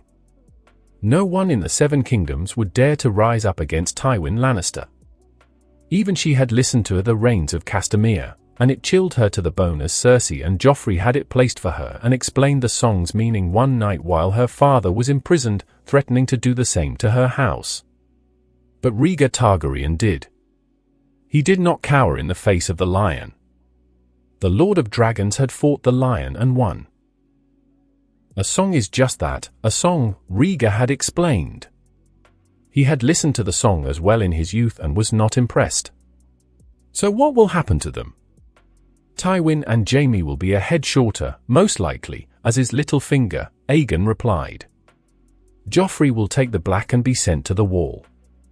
The High Septon has put in a request to my father, asking that Cersei perform a walk of penance. She will be placed under house arrest and banished from both King's Landing and Casterly Rock. Sansa couldn't help but smile. Joffrey freezing his balls off at the wall would be a sight to see. On top of that, he would have to take orders from Jon. Sansa's expression fell when she remembered her elder brother, Jon Snow. Her father's bastard son. Like Catelyn, she had treated Jon poorly. Her time with Nymeria Sand had all but changed that. When she had the chance, she would write a letter to Jon and apologize for how she treated him. The servants entered the room, and after Sansa had her bath, they began to dress her. It was her first day as queen, and she wanted to make an impression with the royal court, after all. With Robb and Talisa. For the record, Robb Stark began as he tied his robe around his waist, looking at his wife, who was naked on the bed. I can't promise not to attack you again if you don't put some clothes on. Rhaenys giggled. Attack, attack, oh mighty wolf. Robb let out a chuckle as he took a pull from a glass of wine left on the table. Are all Targaryen women limber in bed? He asked. Or just you? Just me. Comes with being trained in sword fighting, Rhaenys replied as she opened a book and proceeded to take several notes. What's that? Asked Robb.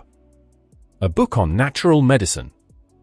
Winterfell is home to a variety of herbs, which can be used for healing.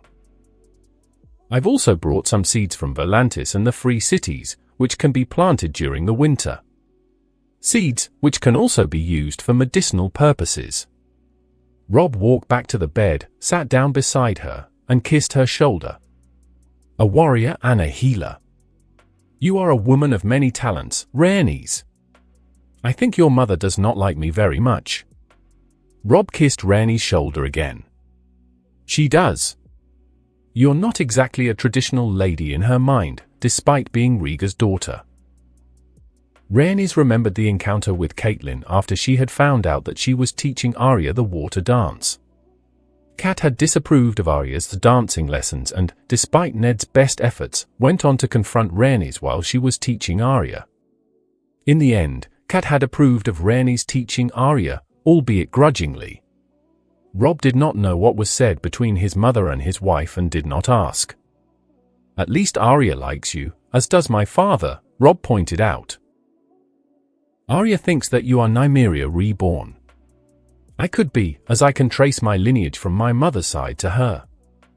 And what do you think about me? Asked Rhaenys, smiling cheekily. You? Robb paused to kiss her shoulder yet again while working his way up her neckline, ending at her lips. I am very much in love with. Smart answer. I hope so.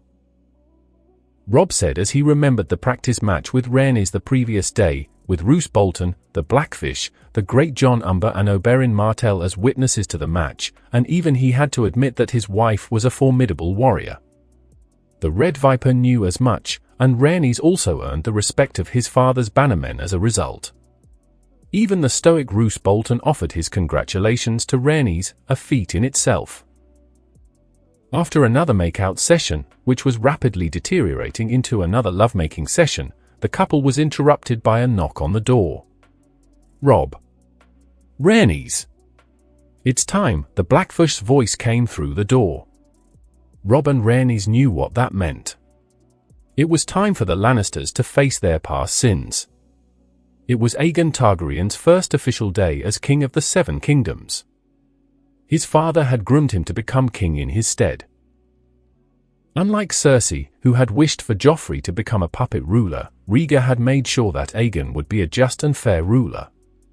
1 week had passed since being named King of Westeros, and events had moved even faster than the Reign of Fire and Tywin Lannister's surrender. Vassals and the minor house lords subservient to the main house lords flocked to King's Landing. The coronation had taken place the previous day inside the throne room. Aegon Targaryen was king.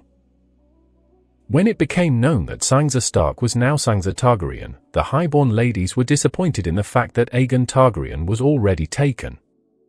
With the Stark Lannister war over, Ned had arranged for a household guard to be assigned to King's Landing for Sansa, while Rhaegar did the same for Rhaenys when it came time for her to head for Winterfell with her husband. Dressed in all black, with the crown on his head, Aegon looked like he was ready to bolt. His new bride was in the same boat as he was.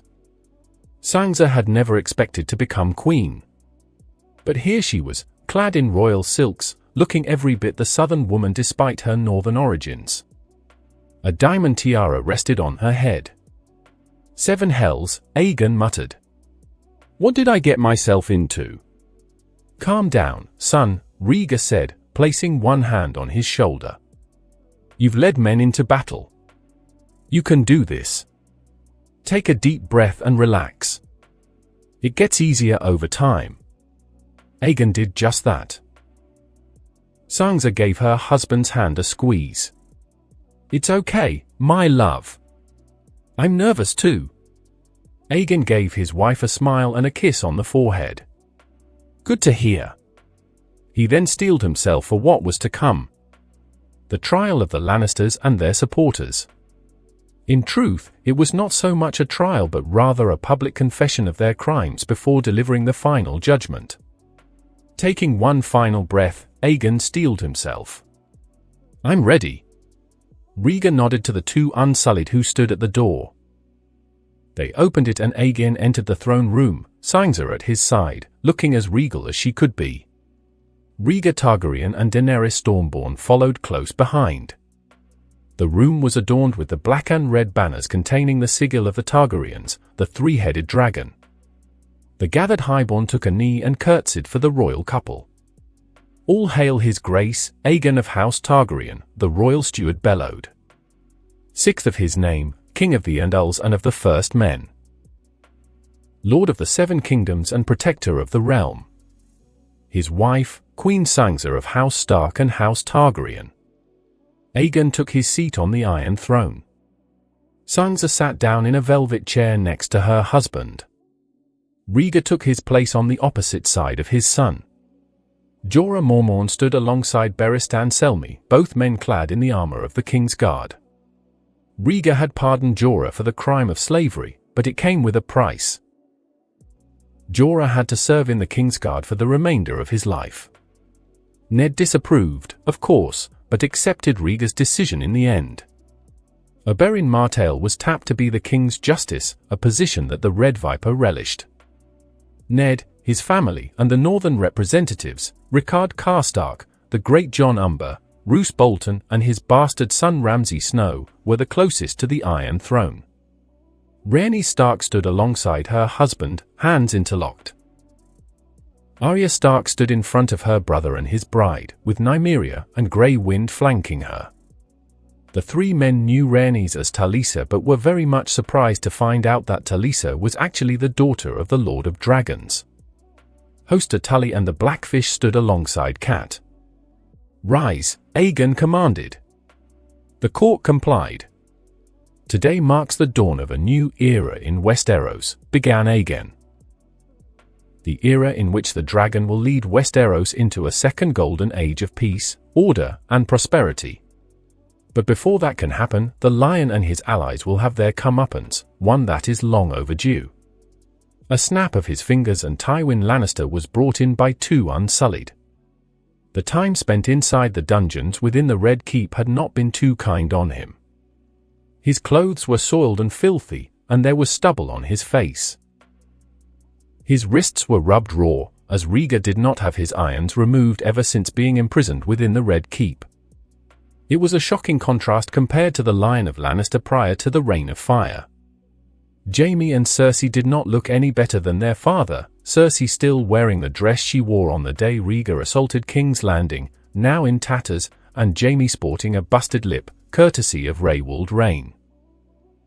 Unknown to her father and brother, Cersei tried to seduce her way out of her prison cell during her interrogation sessions with Rain. And failed. Cersei always believed that a woman's best weapon was between her legs. During her time as a prisoner within the Red Keep, she came to regret those words. Rhaewald's assistant had slept with her, with the promise of freeing Cersei from her cell. Too bad that he did not keep his end of the bargain. He slept with her several times until he got tired of her. Then several other men had their way with her until they cast her aside. When asked later by Rhaewald about how Cersei was, the reply was, "Not that great, a Braavosi woman was tighter than her." When Tyrion Lannister found out, he laughed. Cersei had mocked him about his first wife when Tywin had forced him to watch as Tysha slept with the entire Lannister garrison. It reminded him of a line he once heard from a visiting Braavosi merchant. "Karma is a bitch." You would be wise to remember that. Lancel Lannister followed Cersei, also shackled and unkempt. The former squire of the usurper looked petrified. He knew that he was going to die for his role in Robert's death. Joffrey had to be gagged as he continued to proclaim that he was the rightful king. Last was Littlefinger. His eye was swollen and he was holding his side, which meant that several of his ribs were cracked from the interrogation sessions he had endured within the dungeons of the Red Keep. The bound Lannisters and Littlefinger were brought before the Iron Throne and forced to kneel. "Tywin Lannister, so glad that you and your ilk could join us," Aegon drawled. "You know, you're not what I expected from what the other lords told me about you. In a way, I'm actually disappointed." "Here I am," Tywin grated, getting over his shock at seeing the Targaryens alive. "So what now? You will slay my family in a misguided attempt at vengeance. You see it as vengeance. I call it justice," Aegon replied. "Your crimes are great, Lannister, and those of your children are not too far behind. For the Kingslayer, the charges of regicide on King Aerys II Targaryen and the attempted murder of Bran Stark. For your hoe of a daughter, conspiracy to commit regicide and the crime of regicide. The usurper may have been a false king, but he was a king nonetheless. For your nephew, conspiracy to commit regicide and the crime of regicide. For your grandson, the attempted murders of both Bran Stark and Lord Eddard Stark. And for you, the charge of regicide on Queen Rhaella Targaryen, the murder of Lyanna Stark, and the attempted murder of my mother, my sister, and myself.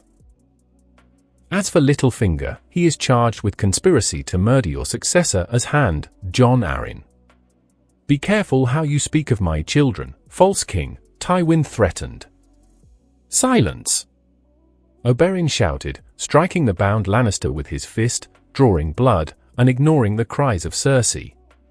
How dare you speak to your king in such a manner? Thank you, uncle, Aegon said. You forget yourself, Lannister. You forget who is on the Iron Throne and who is in irons before me. Speak to me in such a manner again, and I'll have Oberyn remove your tongue. A teenage boy of 17 stepped forward, followed by a prostitute holding a baby in her arms, having been summoned at Aegon's request. Ned recognized them as Gendry, the blacksmith's apprentice who was now his ward, and the hoe who was the mother of little Barra.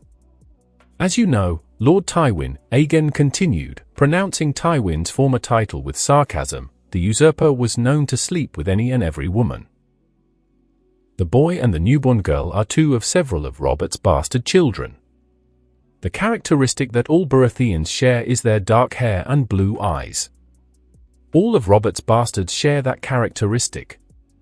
Lord Stannis' daughter also shares the same dark hair and blue eyes as her father.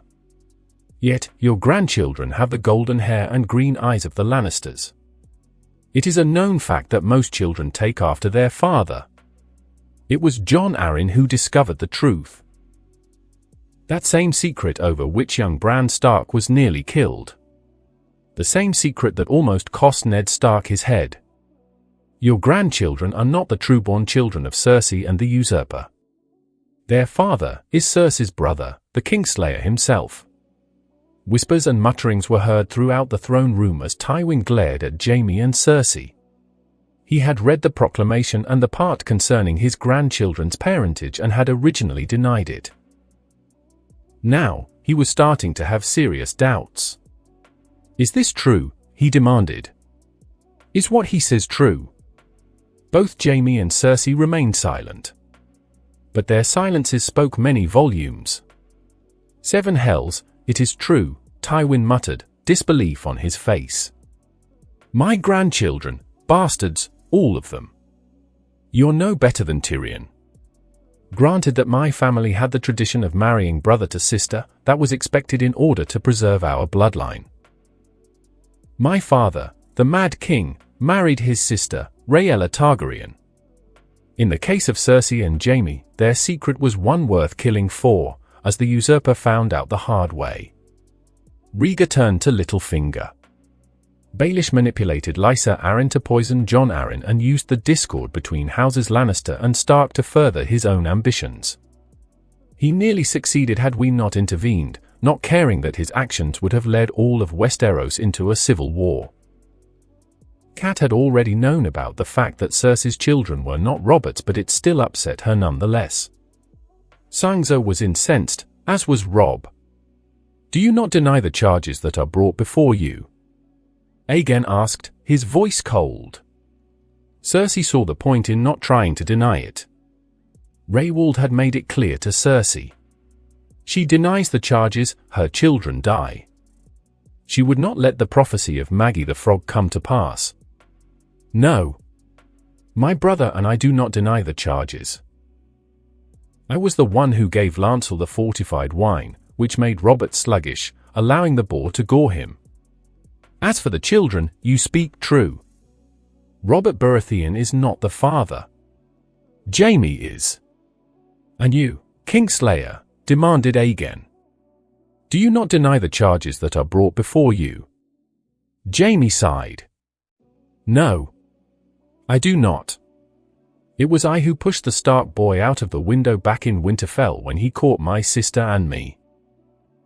And yes, I broke my oath as a member of the Kingsguard and slew the Mad King. For what reason did you have to murder my grandfather and break your oath, Kingslayer? What gives you the right to judge the dragon? Aerys was going to use the wildfire to burn King's Landing to the ground when it became clear to him that Robert was going to win the rebellion, explained Jaime. Let Robert rule over charred bones and cooked meat. Burn it to the ground. Burn it all. Those were his words. The wildfire plot. Varys had notified Rhaegar of Aerys' attempt to burn all of King's Landing to the ground once he and his family were settled in Braavos. Rhaegar knew that his father was kissed with the madness, but even this was going too far. Aegon then turned his attention to Lancel. "What say you, Lannister? Do you admit your role in the conspiracy to murder the usurper?" "I confess," replied Lancel. "Cersei gave me the fortified wine. Told me to get her husband good and drunk."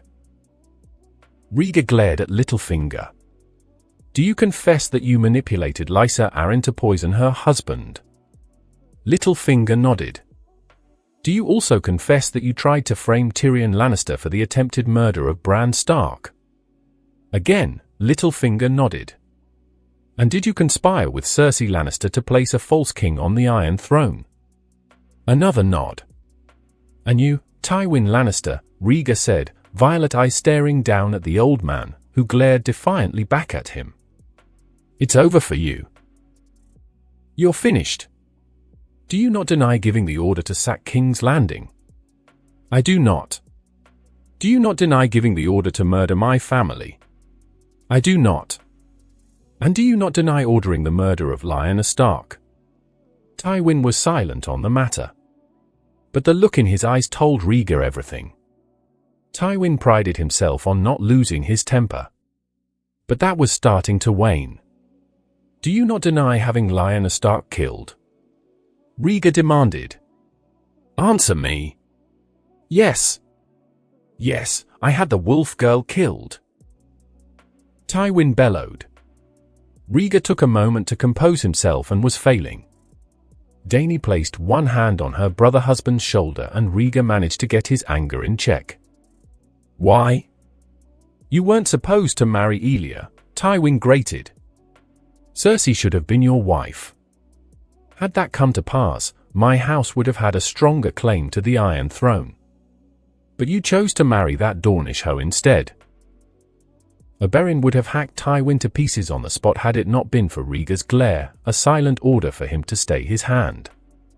It took both Cat and Robb to keep Ned from strangling Tywin to death with his bare hands.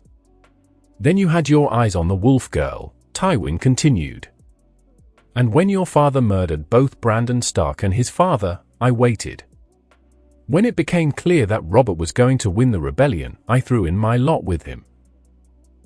I knew that he would agree to a marriage proposal with Cersei, but you and your family had to be eliminated for that to happen.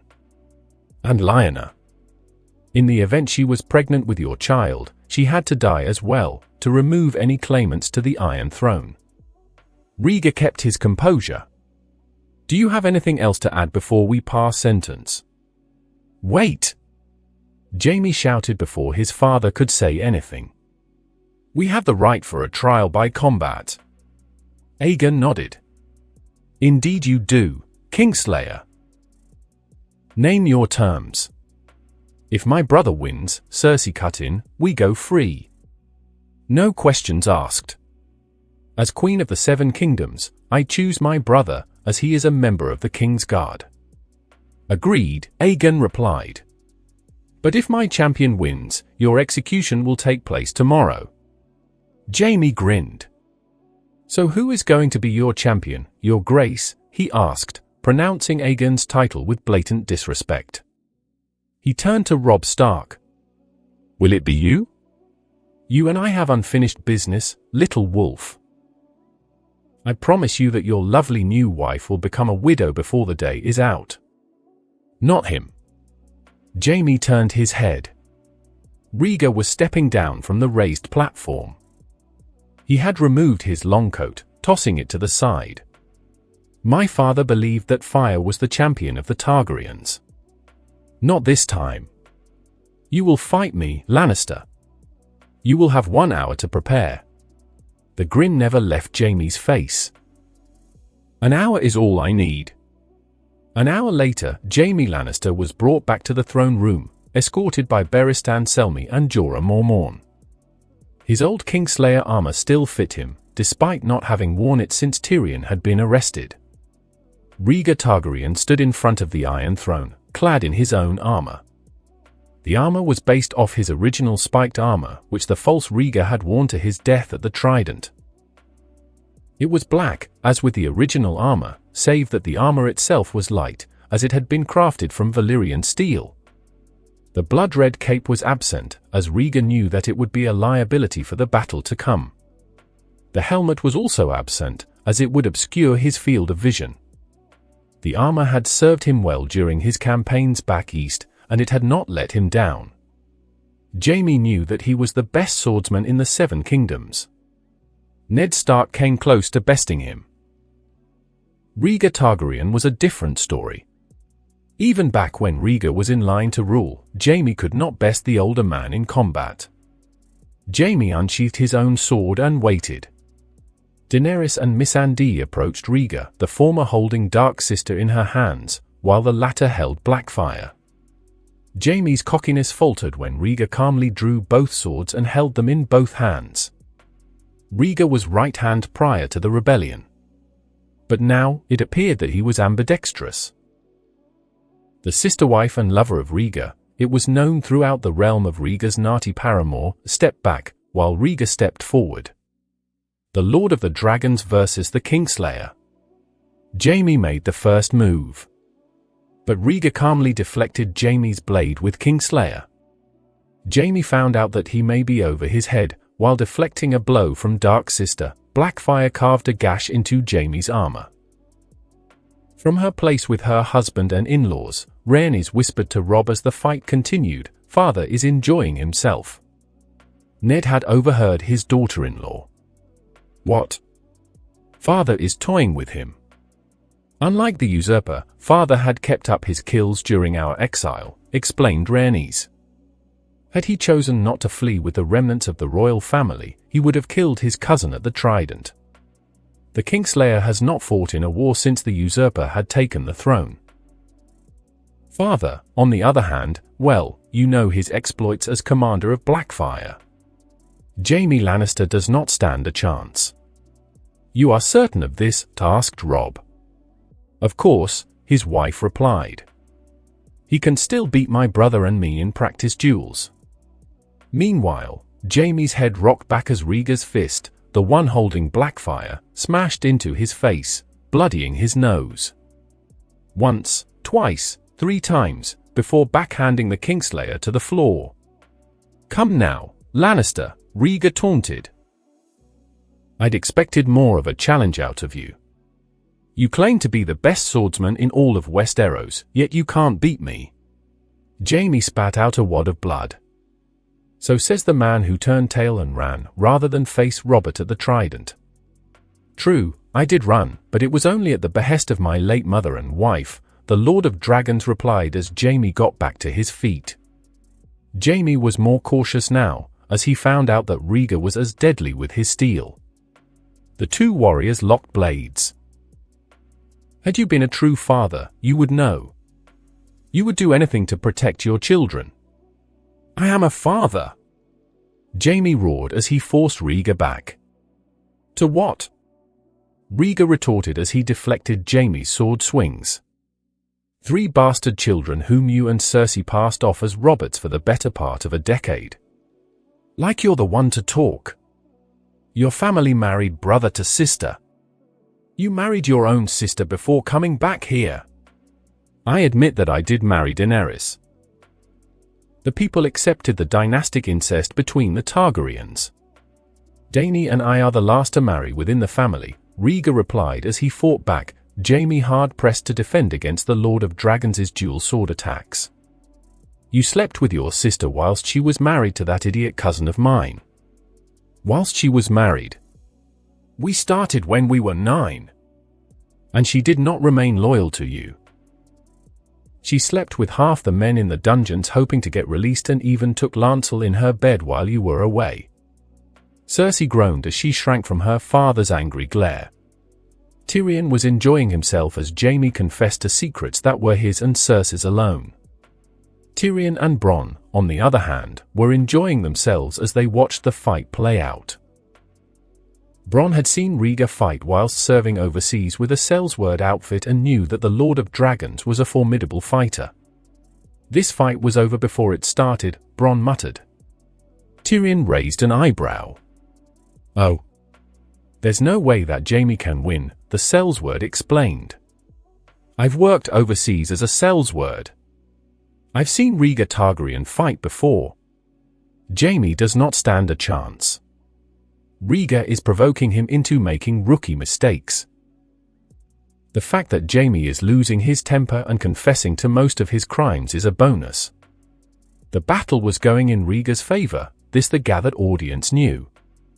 Jaime managed to tag Rhaegar with several good shots, but the armor did its job in protecting its wearer. Jaime was being forced back by Rhaegar, the battle clearly under his control. In desperation, Jaime made a wide swing with his sword. Rhaegar saw it coming after moving out of the way and counterattacked. Slash. Thump. Valyrian steel sliced through Jaime's exposed wrist like a hot knife through butter. Jaime's hand, still holding his sword, fell to the floor. Jaime looked at his stump of an arm. Then at his hand.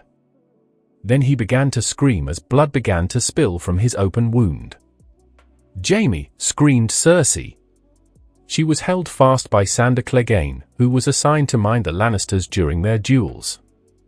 I win, stated Rhaegar as he turned his back on Jaime and made his way back to the Iron Throne. With the defeat of Jaime Lannister, his fate, and that of his son, his father, his cousin and twin sister, was sealed. Rhaegar sheathed his swords and returned to his place at his son's side.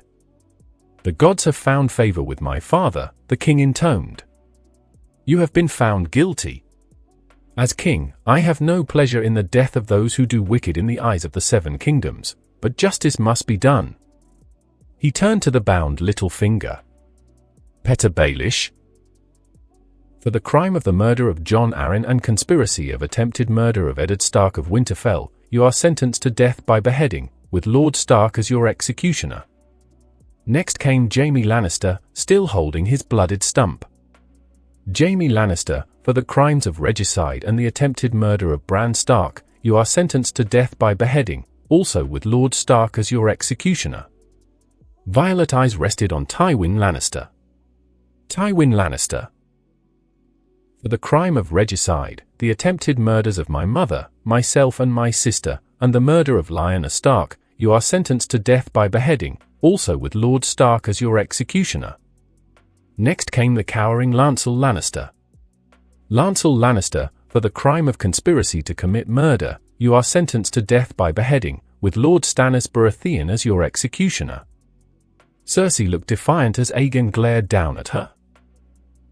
Under the circumstances, your crimes of conspiracy of regicide should earn you a place on the chopping block. However, I will show you mercy, as your children, bastards they might be, still deserve their mother. Cersei Lannister, you are banished from King's Landing for the remainder of your life and will spend it under house arrest in the Western Lands at a location of my choosing. You are also banned from entering Casterly Rock for as long as you live. However, at the request of the High Septon, you will perform a walk of penance from the Great September to the Red Keep before you are banished from King's Landing. Your remaining children will also be banished from King's Landing.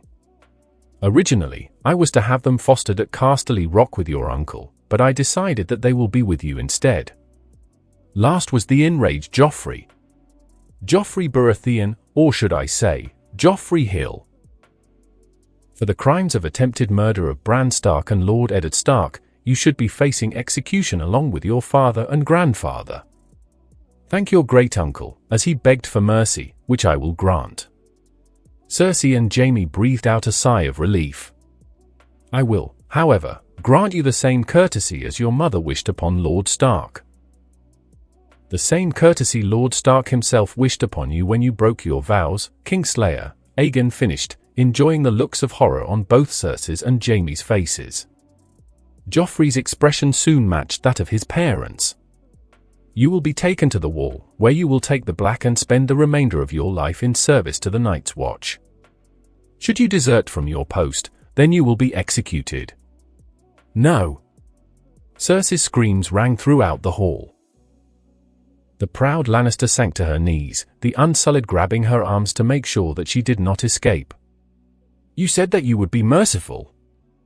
And I honored my word, Aegon replied. Or do you think that taking the black is too merciful? I could feed him to my aunt's dragons instead. Wait. Sansa stood up from her chair. Curious as to what his wife was going to do, Aegon watched as Sansa stepped from the platform and faced Joffrey. Despite being held by both Jorah and Barristan, the deposed king looked rather smug as Sansa stared him down. Slap. Sansa's pent-up anger and frustration towards her former betrothed were unleashed as she slapped Joffrey square in the jaw. The anger gave her extra strength, which caused Joffrey's head to rock to the side. Aegon looked bemused, as did his father. Sansa's one single act of defiance had made quite the impression on the highborn. Olenna Tyrell and Nymeria Sand were very much impressed. Even Stannis Baratheon and Melisandre were mildly impressed, as Joffrey's treatment of Sansa following her father's arrest was made public knowledge once Aegon ascended to the Iron Throne. To everyone present, from Ned Stark to even Tyrion Lannister, Joffrey had it coming. "You bitch!" Joffrey screamed and tried to lunge at Sansa, had it not been for the two Unsullied who had grabbed him and hauled him back. "You damn bitch! You dragon's hoe! I'll kill you! You're dead! Your whole family! Dead!" That was all Joffrey managed to say before Oberyn knocked him out with a blow to the head.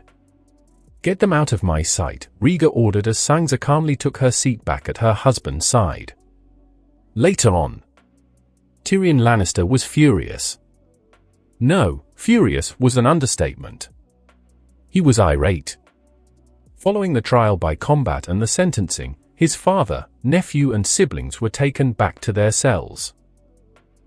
Following a meeting with the small council, Tyrion went to visit his family in the dungeons one final time.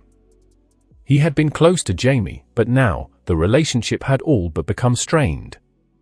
He was looking forward to seeing Ned Stark take his father's head and made it a point to drink to Cersei and her penance walk that she would be forced to undertake the following day. He had just returned from the cells, Jaime's confession ringing inside his mind. A confession regarding his first wife, Tysha. Flashback. Tyrion, wait! Jaime shouted. "There's something you should know. It's about her." The imp stopped in mid-step. He knew what Jaime was speaking of. He turned around and walked back to his brother's cell. "What about her?" "Be silent," ordered Tywin. "She was nothing but a hoe." "No. She was not, father," replied Jaime, in an act of defiance. "If I am going to die, I might as well do it with a clear conscience." "Tysha? What about her?" demanded Tyrion. "She was not a hoe, little brother," confessed Jaime. "She was just a common girl, a crofter's daughter. Her feelings for you were completely genuine." He glared at his father. Father disapproved of the union, as she was low-born. "He forced me to tell you that Tysha was a hoe paid to make you into a man." "Jaime!" Tywin bellowed. Jaime was not deterred. "He did it just to teach you a lesson." Tyrion looked at Jaime. Then he looked at Tywin, who looked unrepentant. Nothing else was said as he turned and stormed out of the dungeons, ignoring his brother calling his name. End flashback. Tyrion found Rhaegar at the courtyard with Dany and Missandei. Rhaegar turned around and noticed the angry expression on the imp's face. "Tyrion? What is it?" he asked. "I have a request in regard to the executions tomorrow," the Master of Coin replied. After Tyrion pitched his idea, Rhaegar grinned. "Consider it done." Morning came. Cersei Lannister was taken out of her cell and delivered to the Great September of Baelor. The High Septon ordered the deposed queen to be bathed thoroughly before having all of her hair removed from her body. By this time, the small folk were gathered along the path that Cersei was to take. By that time, Cersei's exploits as a serial adulterer and those of her bastard children were known, thanks to Raywald Rain. The penance walk was to take place an hour before noon. Cersei was presented to the people of King's Landing, her body devoid of hair, a scarlet cloak wrapped around her body. she flinched slightly as one of the Unsullied yanked it off her shoulders, exposing her naked body to the crowd, which riled them up even further. Rhaegar had his guards to make sure that nothing would happen to Cersei as she made the long, painful trek to the Red Keep. He was sorely tempted to have these men disperse as Cersei reached the halfway point and allow the crowd to tear her apart. Or grape her to death, whichever comes first. But in Cersei's case, a lioness that was humiliated and tamed was better than a dead one.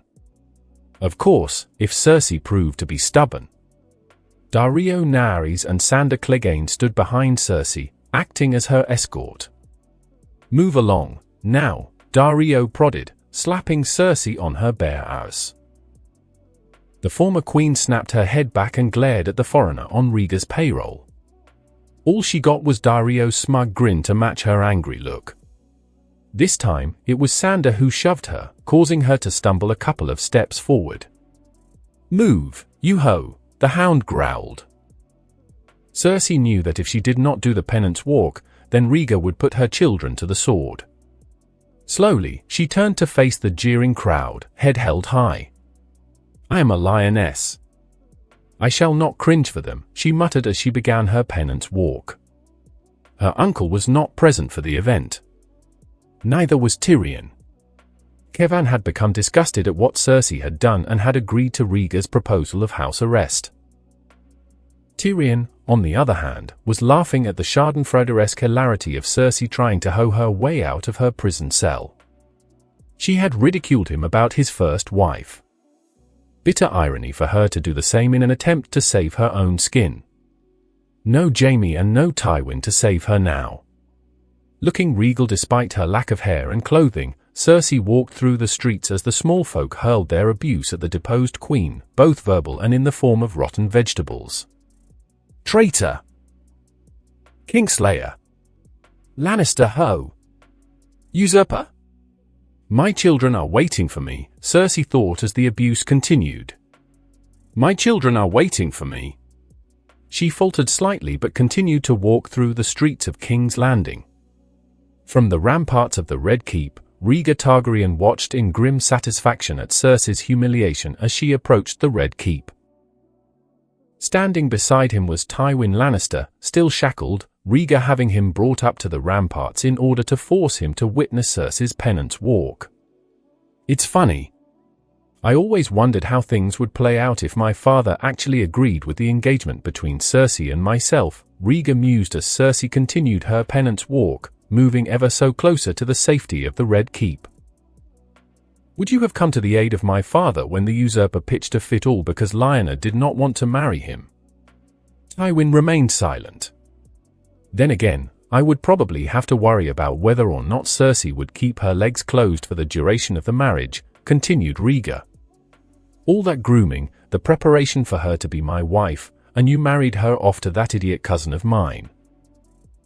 All that preparation and you got a hoe for a daughter who, from what I've heard, is quite popular with the men in the dungeons. You pride yourself on being 10 steps ahead of your enemies, Tywin. You can say that I picked up on some of your habits during your tenure as hand to my father.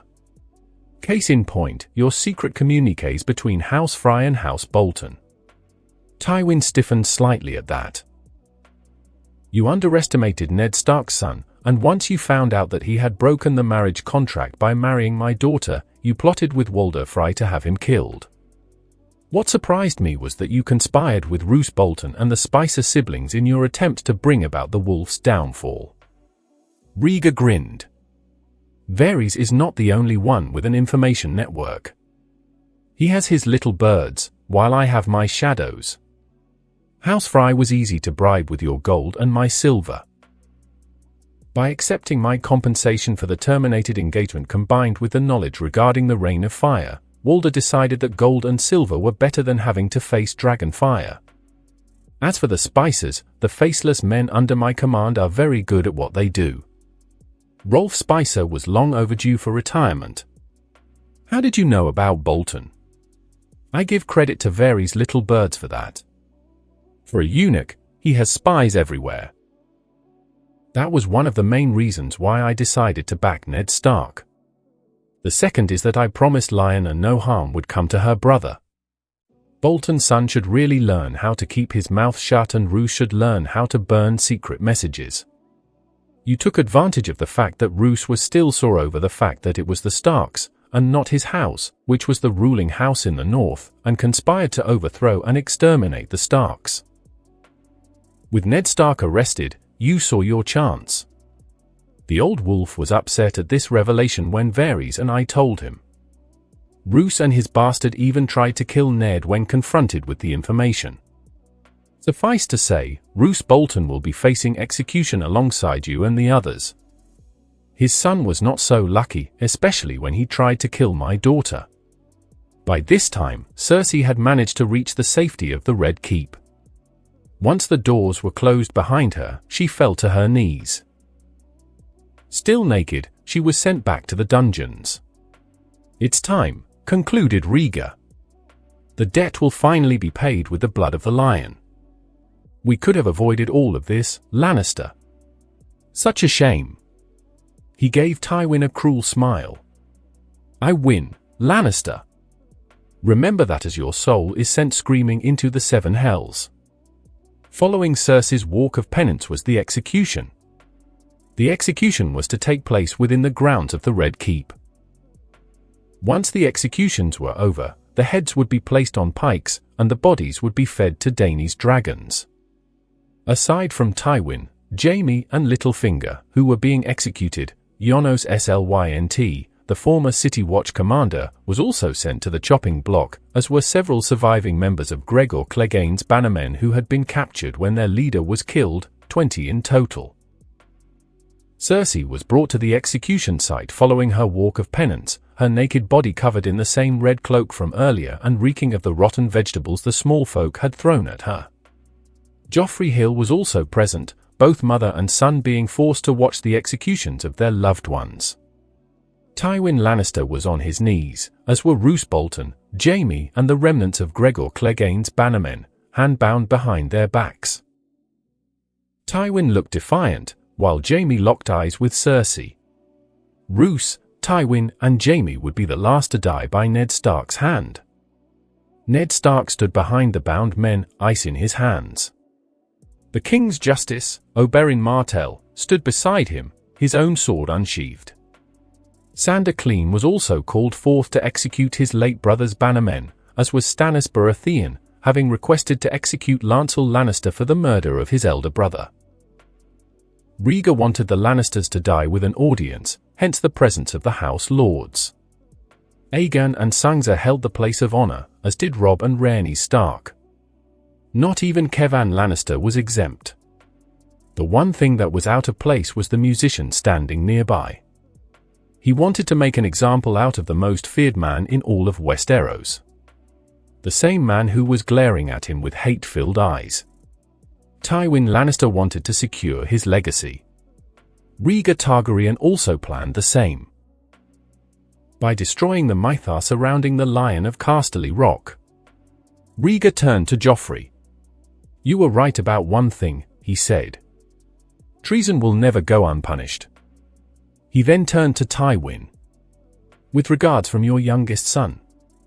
The Lord of Dragon snapped his fingers. The musicians raised their instruments and began to play. No one knew the words, but everyone present knew the Rains of Castamere when they heard it. The song, one of Tywin's favorites, also served as a means of intimidation. Now, Rhaegar had it played to mock the once proud lion as he faced his death. That infuriated Tywin to no end. Cersei held her tongue, but she was furious. Tyrion looked smug, as it was his idea for the minstrels to play the song of choice. It was something that no one did not expect. Some of the men began to laugh. Gentlemen! Rhaegar shouted to the group of executioners. Bring me their heads! Baelish was the first to die as Ned stood behind him, ice in his hands. Littlefinger knew that Ned was not going to show mercy for his role in his betrayal but tried to plead for his life regardless. Lord Stark, Ned, please, show mercy, Cersei, it was all her plan. It was just business, it was nothing personal. Those were his last words as Ned brought ice down on Littlefinger's neck, slicing through bone, muscle, and sinew. Littlefinger's head rolled once before stopping, his body falling to the ground. "It was all personal to me," Ned grated. Lancel Lannister was whimpering as Stannis raised his own sword over his head. He let out a scream, which was cut off as Stannis decapitated him. Oberyn Martell was methodical in his executions of the men, as was Sandor Clean. 10 of the men fell to the Hound's blade, while the other half lost their heads to the Red Viper. Jaime Lannister never took his eyes off of Cersei. Not even when Ned moved into position and raised ice over his head. Cersei mouthed the words, "I love you," to which Jaime responded in kind, just as Ned ended his life. A strangled cry came from Cersei's lips as she watched as her twin brother's head rolled along the ground. Roose Bolton said nothing as Ned decapitated him with ice. As the song reached its conclusion, Ned stood behind Tywin, ice stained in the blood of Littlefinger, Roose Bolton, and Jaime. The old lion glared at the Stark patriarch with hatred in his eyes as Ned raised ice one final time.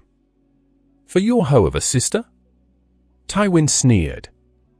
"No," Ned flatly replied as he brought ice down, decapitating Tywin. "For me." With the death of Tywin Lannister, the musicians ended the reigns of Castamere. As the body of Tywin Lannister fell, blood spilling from the stump, Rhaegar intoned in a mocking manner the final line of the reign of Castamere. Yes, now the rains weep o'er his hall, and not a soul to hear. Never again would anyone be intimidated with the reigns of Castamere. Not after today. Cersei sank to her knees, her wails echoing throughout the area. Joffrey glared at the Lord of Dragons, who brushed him off. The Unsullied began to retrieve the bodies of the executed men and began to carry them off to the dragon pits, while several more Unsullied retrieved the heads to be placed on pikes along the Red Keep. As Tywin's body was taken away, Bronn noticed something. "Who? Would you look at that?" Tyrion looked up. "What?" Bronn motioned to where the Unsullied was carrying off Tywin's corpse, taking note of his released bowels. "The jape about your old man was not true. Tywin Lannister can't shit gold after all." Tyrion laughed at that. Bronn soon joined in. Joffrey Hill was placed in the custody of Euron following the execution of the Lannisters. Cersei and her remaining children said their goodbyes to him before Joffrey was placed in chains and hauled off with the remaining prisoners who had chosen to take the black rather than face execution at the hands of the Red Viper, followed by being consumed by the 3 dragons. Kevan said not a single word to Cersei as he prepared to return to Casterly Rock. Thanks to her, his son was dead. Aegon and Rhaegar settled on a Lannister-held estate near Castamere. Her 2 remaining children said their goodbyes to Tyrion before leaving King's Landing for the final time. Cersei was still naked, Rhaegar not giving her the dignity of getting dressed before leaving the capital. Cersei still had the cloak over her shoulders as she mounted her horse, one hand holding the reins while the other kept the cloak secure over her naked body. She was no longer the headstrong lioness she fancied herself to be. Rhaegar had taken everything from her save for her children, leaving her broken. Her eyes were red from crying, having been forced to witness the execution of her father, brother, and cousin, her will broken after being used by various men whilst imprisoned. Without a single word, Kevan Lannister left King's Landing. Cersei and her children followed, with an escort of the Brotherhood without banners to make sure that Cersei did not escape. Not a word was spoken from the House Lords as they watched Cersei leave King's Landing for the final time. A new song was made in honor of Rhaegar's total rout of House Lannister and the deaths of Tywin, Jaime, and Lancel. It became known as Fury of the Dragon, and it was sung to the tune of the Reigns of Castamere. As with the previous song, it served as a warning to those who dare cross Rhaegar Targaryen. Winter fell, 3 weeks later. From King's Landing, Ned Stark and his family had taken a ship up north, thus avoiding any unwanted confrontations with the Frys at the Twins. Upon landing at the Dreadfort, Ned had notified the bannermen of Roose Bolton's betrayal. The bannermen had no problem in bending the knee to Ned. From the Dreadfort, it was a 2-week journey to Winterfell. The wedding of Robb and Rhaenys took place in the Godswood. Robb and Rhaenys exchanged rings, and Robb placed the grey cloak with the insignia of House Stark over her shoulders, signifying that she was, in the eyes of the old gods, no longer Rhaenys Targaryen but rather Rhaenys Targaryen Stark. Along with Rhaenys, a squad of Targaryen house guards was assigned to Winterfell. They consisted of former Sellswords and one Bravosi Bravo, men who were veterans under Rhaegar's command for many years. Earlier that day, Ned had taken Rhaegar to the crypts, in which Lyanna Stark was buried. Nothing was said between the two men as Rhaegar placed a wreath of flowers at the base of her statue. The Northern Bannermen were present to witness the wedding of the future Lord and Lady of Winterfell. Even the King and Queen of Westeros and the small council made the trip to Winterfell for the wedding. Dany's dragons, however, remained in the south. Following the wedding was the wedding reception.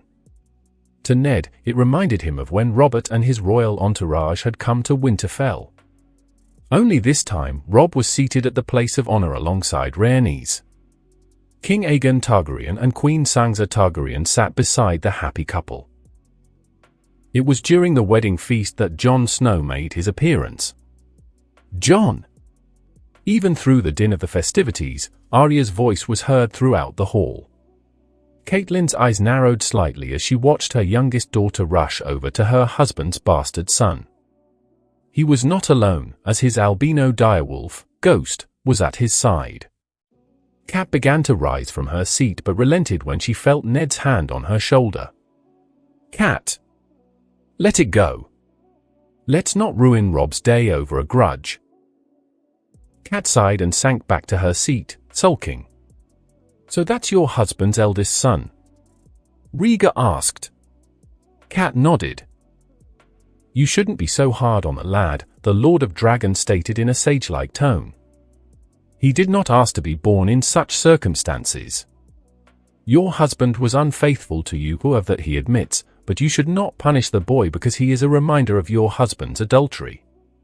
What do you want me to do, Lord Rhaegar? I know it's hard, Lady Stark, but you should try and mend your relationship with the boy. He gestured to Nymeria Sand, who was chatting with Margaery Baratheon and Ayan Sand. Look at my niece, Nymeria. She is one of many bastards fathered by Oberyn, and she is at the right hand of your eldest daughter. One's status should never get in the way of ambition, if used for good. From what I've heard, Jon Snow is on the path of becoming the next Lord Commander of the Night's Watch. It's time to let old grudges go, Lady Stark. Cat was silent for the rest of the feast as she contemplated Rhaegar's words. Jon! You made it! Robb said, embracing his brother. Jon Snow returned the embrace. I go and join the Night's Watch and look what happens. Father is arrested and later exonerated, the Lannisters are dead, the dragon is back on the throne and you are a married man. I should have joined you instead if I knew that that was going to happen. Robb laughed at that. He then introduced Rhaenys.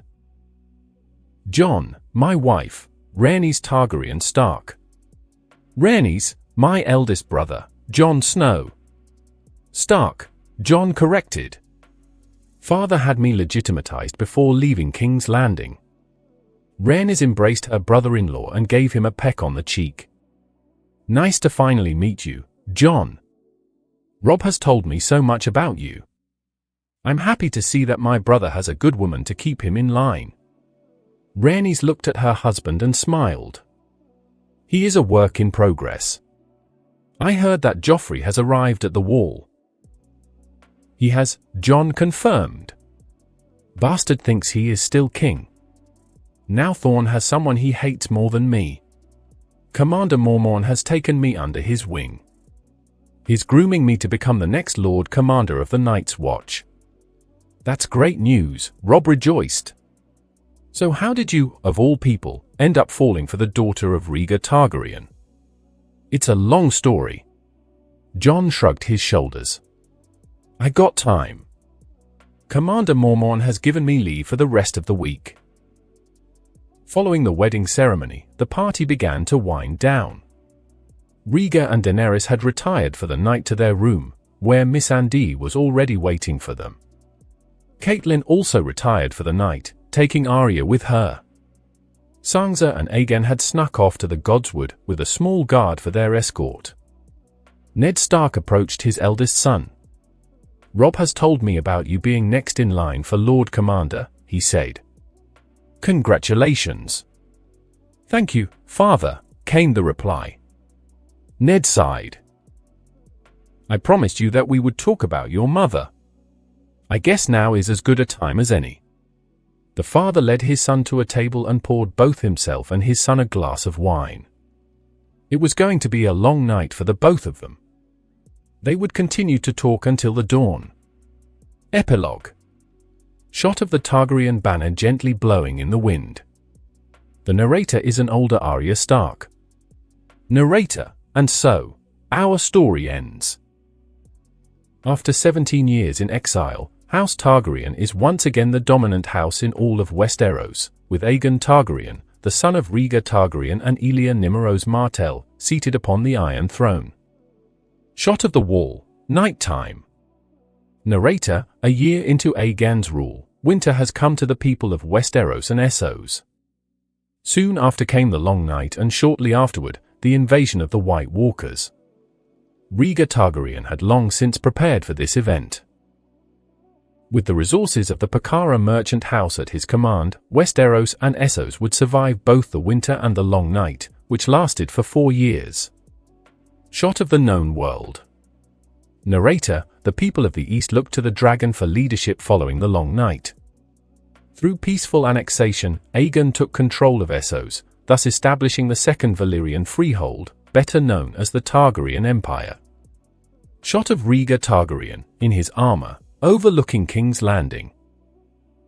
Rhaegar, despite not becoming king of the Seven Kingdoms, Rhaegar Targaryen would perform his duties as hand to the king for the next 40 years, serving both his son and grandson in his station. Through careful planning, Rhaegar made sure that all of Westeros and the East survived the long night and the invasion by the White Walkers. During his tenure as hand, Rhaegar would come to discover that the Targaryens were not the last of Valyria, as there were descendants of those who had escaped the doom of Valyria living in Volantis. Rhaegar invited them to settle in Westeros, which they did. Valyria would rise once again in what was once known as the Dreadfort under the name New Valyria. Rhaegar would be forever remembered by the people as a just and honorable man. Shot of Daenerys Stormborn Targaryen and her dragons. Daenerys, thought to have been barren, Daenerys was overjoyed to find out that she was pregnant with her brother-husband's child. Over the next 5 years, she would give Rhaegar for children, 2 boys and 2 girls. As during her time with the Blackfire Mercenary Corps, Daenerys would become famous in the Seven Kingdoms for her love of justice, as well as for her dragons, earning her the nickname Dany the Wise. Shot of Missandei in the gardens of the Red Keep. Missandei! Rhaegar kept his promise to Missandei, and their children through her were legitimatized. Even though her children would not sit on the Iron Throne, they would play a role following the long night, in which the Valyrian freehold was reformed under the rule of Aegon Targaryen. Her children would act as governors in Essos, their authority second to that of Rhaegar's eldest son. They would follow the example of their half-brother Aegon and govern their provinces justly. Shot of Ned Stark polishing ice in the Godswood, with Cat watching close by. Ned, Eddard Stark and his wife would go on to survive the long night and assist in the war against the White Walkers and their whites. Once the long night and the winter ended, Ned stepped down from his post as Lord of Winterfell and Warden of the North, allowing his son Robb to assume the post.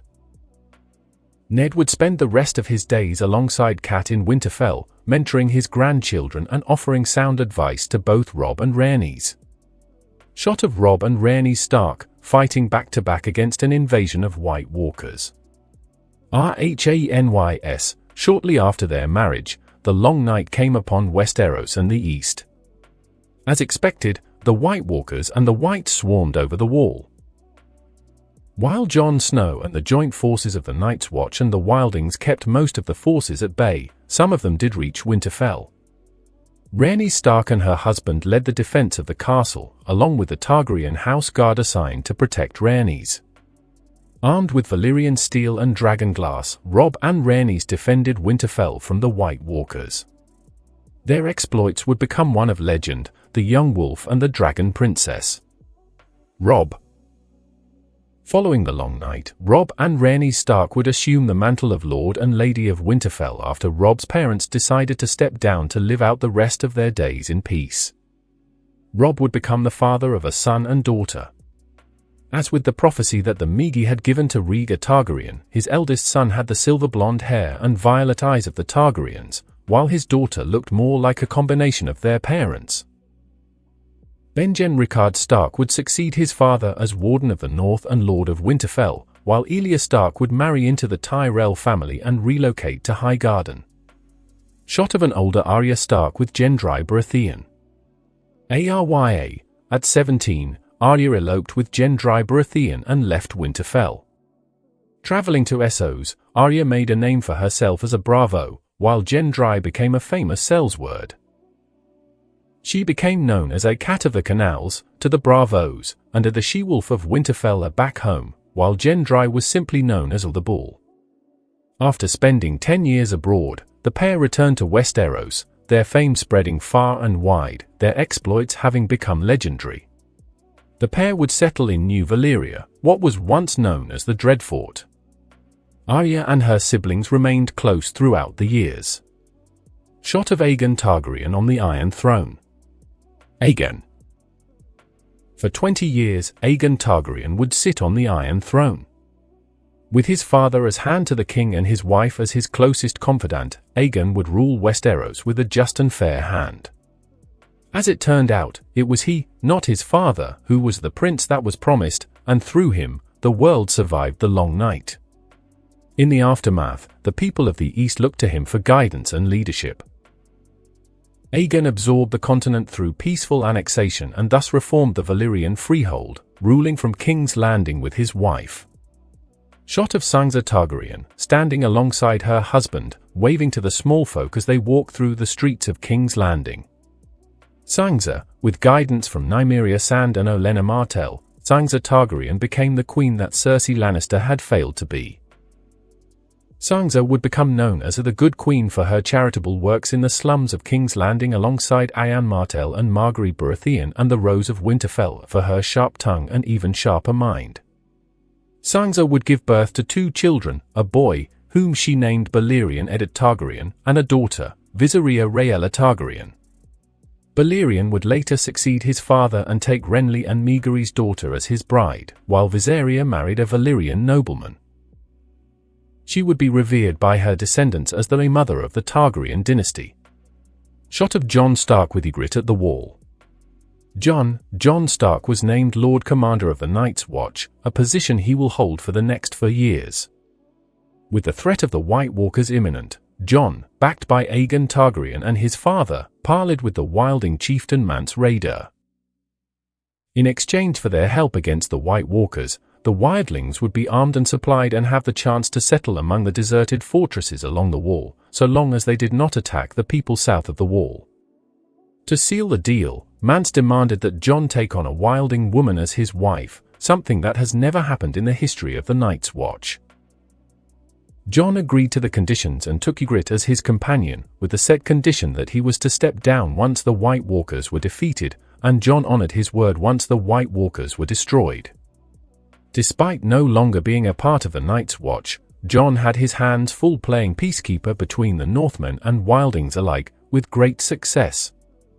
Shot of the dragons flying overhead in King's Landing. Daenerys. Drogon, Viserion, and Rhaegal would not be the last of the dragons seen in the Seven Kingdoms. When Rhaegar Targaryen offered the Valyrian descendants a place to stay in Westeros, they brought with them dragon's eggs that their ancestors managed to save from the doom of Valyria. Daenerys hatched them, and the dragons mated. The night sky surrounding King's Landing, Dragonstone, and the Crown Lands would become alive with the Song of Dragons and was critical in the defense against the White Walkers. Shot of Joffrey Baratheon, make that Joffrey Hill, from the Great September of Baelor. Joffrey, having lost everything, Joffrey Hill was sentenced to take the Black. Mocked and ridiculed even more than Jon Snow, Joffrey swore vengeance upon House Stark. On the eve of the Long Night, Joffrey deserted his post and infiltrated Winterfell with the intention of murdering Ned Stark and his family. He instead found Rhaenyra Stark and decided that she would be his first victim. It would be the last mistake he would ever make. Shot of Cersei Lannister on her penance walk. Cersei, the prophecy of Maggie the Frog came to pass. Sansa Stark has succeeded Cersei as queen, and Cersei has lost her children. Joffrey died whilst at the Wall, Tom Men was murdered by the White Walkers during the Long Night, and Myrcella succumbed to illness.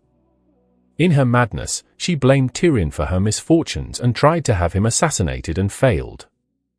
Not wanting to give Tyrion the pleasure of killing her with his bare hands, she took her own life. Shot of Tyrion Lannister with Bronn and Shae. Tyrion. Despite being disowned, Tyrion Lannister would come to relish his position as master of coin and running the brothels that once belonged to Littlefinger. He rewarded Bronn with a lordship in the Crownlands and married Shae. Their children did not share his deformity and would serve the crown for many generations to come. Tyrion would die in his bed at the age of 80, surrounded by family and friends. Out of all of the Lannisters, he was the most respected. Shot of Beric Dondarrion, Sandor Clegane, and Thoros of Myr with the Brotherhood. Beric, the Brotherhood without banners, thrived under the Targaryen dynasty and, in some cases, proved to be a more pleasant alternative to taking the Black for Dishonored Highborn and petty criminals. While the Night's Watch defended the Wall against the White Walkers should they rise again, the Brotherhood defended the small folk from bandits and the mountain men who terrorized them. Their exploits would become romanticized in a series of novels that would become popular in Westeros and Essos. Finally, an exterior shot of the Red Keep. Narrator, our story ends here. The Targaryens, once known for their madness, led Westeros and Essos into a golden age. Despite this, men fought and died under the firm rule of the dragon. But in all cases, all men must die and all men must serve. Snafu's notes, and that's it. The story is finished. I've had a bit of trouble with the epilogue until I said, damn it, we'll do this Fallout style. For those characters I did not cover in the ending, I honestly had nothing to write down for them. To those who read my humble little fic, thanks for reading. Now I can get back to my 2 long-term projects. This is Snafu the Great, signing off. You stand in the presence of Daenerys Stormborn of House Targaryen, rightful heir to the Iron Throne, rightful Queen of the Andals and the First Men, protector of the 7 Kingdoms, the Mother of Dragons, the Khaleesi of the Great Grass Sea, the Unburnt, the Breaker of Chains.